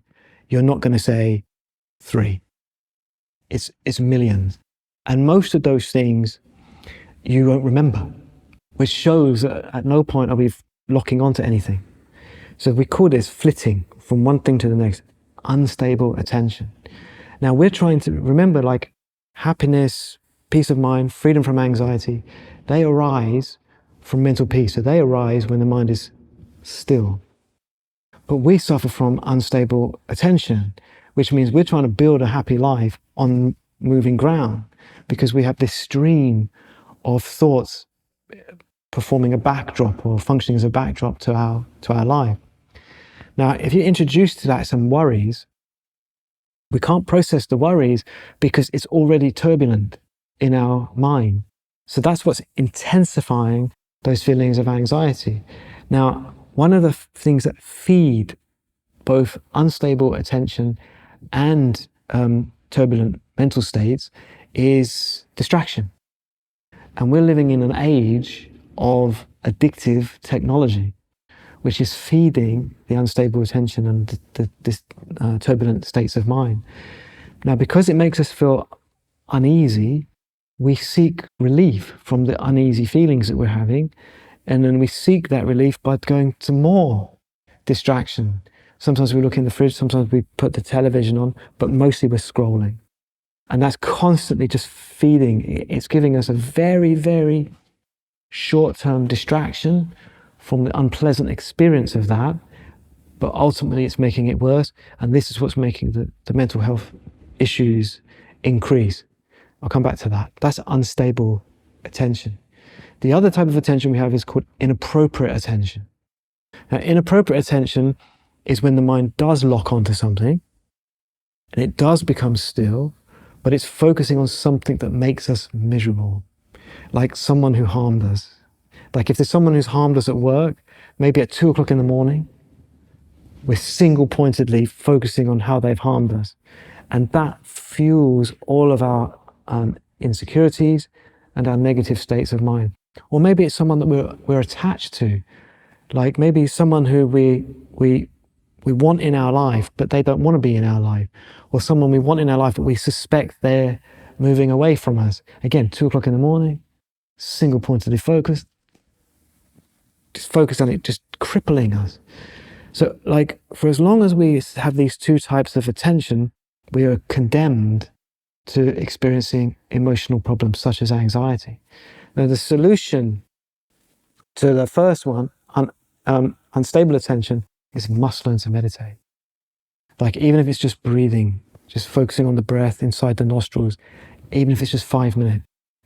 Because once we can introduce to our mind a stillness that comes from focusing on the breath, we will start to realize there's another way. Sometimes you only need a few minutes for your whole life to change. So that's one.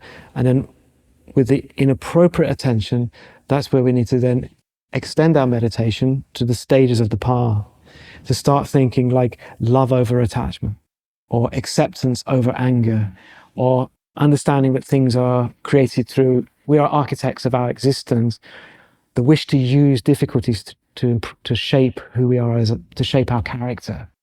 Like these spiritual matters become the antidote to our inappropriate attention. So all in all, it's like it all comes as part and parcel of introducing a spiritual dimension or a spiritual component to your life. One of the things that I think when you're talking about meditation that comes to mind is presence, being in presence. Is there anything to, I want to say, is there a secret to be present? Is there anything that, the normal person could use to present in the moment? I think everybody should do simple meditation at some point every day. Again, maybe just breathing meditation. Daily meditation. Daily meditation, like focus, right? And then throughout the day, try to remember the experience. You don't have to go off and do it again. Just try to remember the experience. And the real secret, especially in interactions with other people, is to pay attention to the other person. Maybe even to see them as having something to teach you. Like if we just listen to what the people in our life are saying, it will help us to flip it around. So instead of focusing on us being happy, we're being interested in other people. And that will start to slow down our thoughts and help us to be more in the moment. Wonderful. I think restriction on the cards means that we're kind of at the end of the conversation, but we'll have to pick this up again at some point. It was absolutely fantastic. Oh no, thank you. Yeah, no, really. Thank you so much for doing this. That was absolutely wonderful conversation.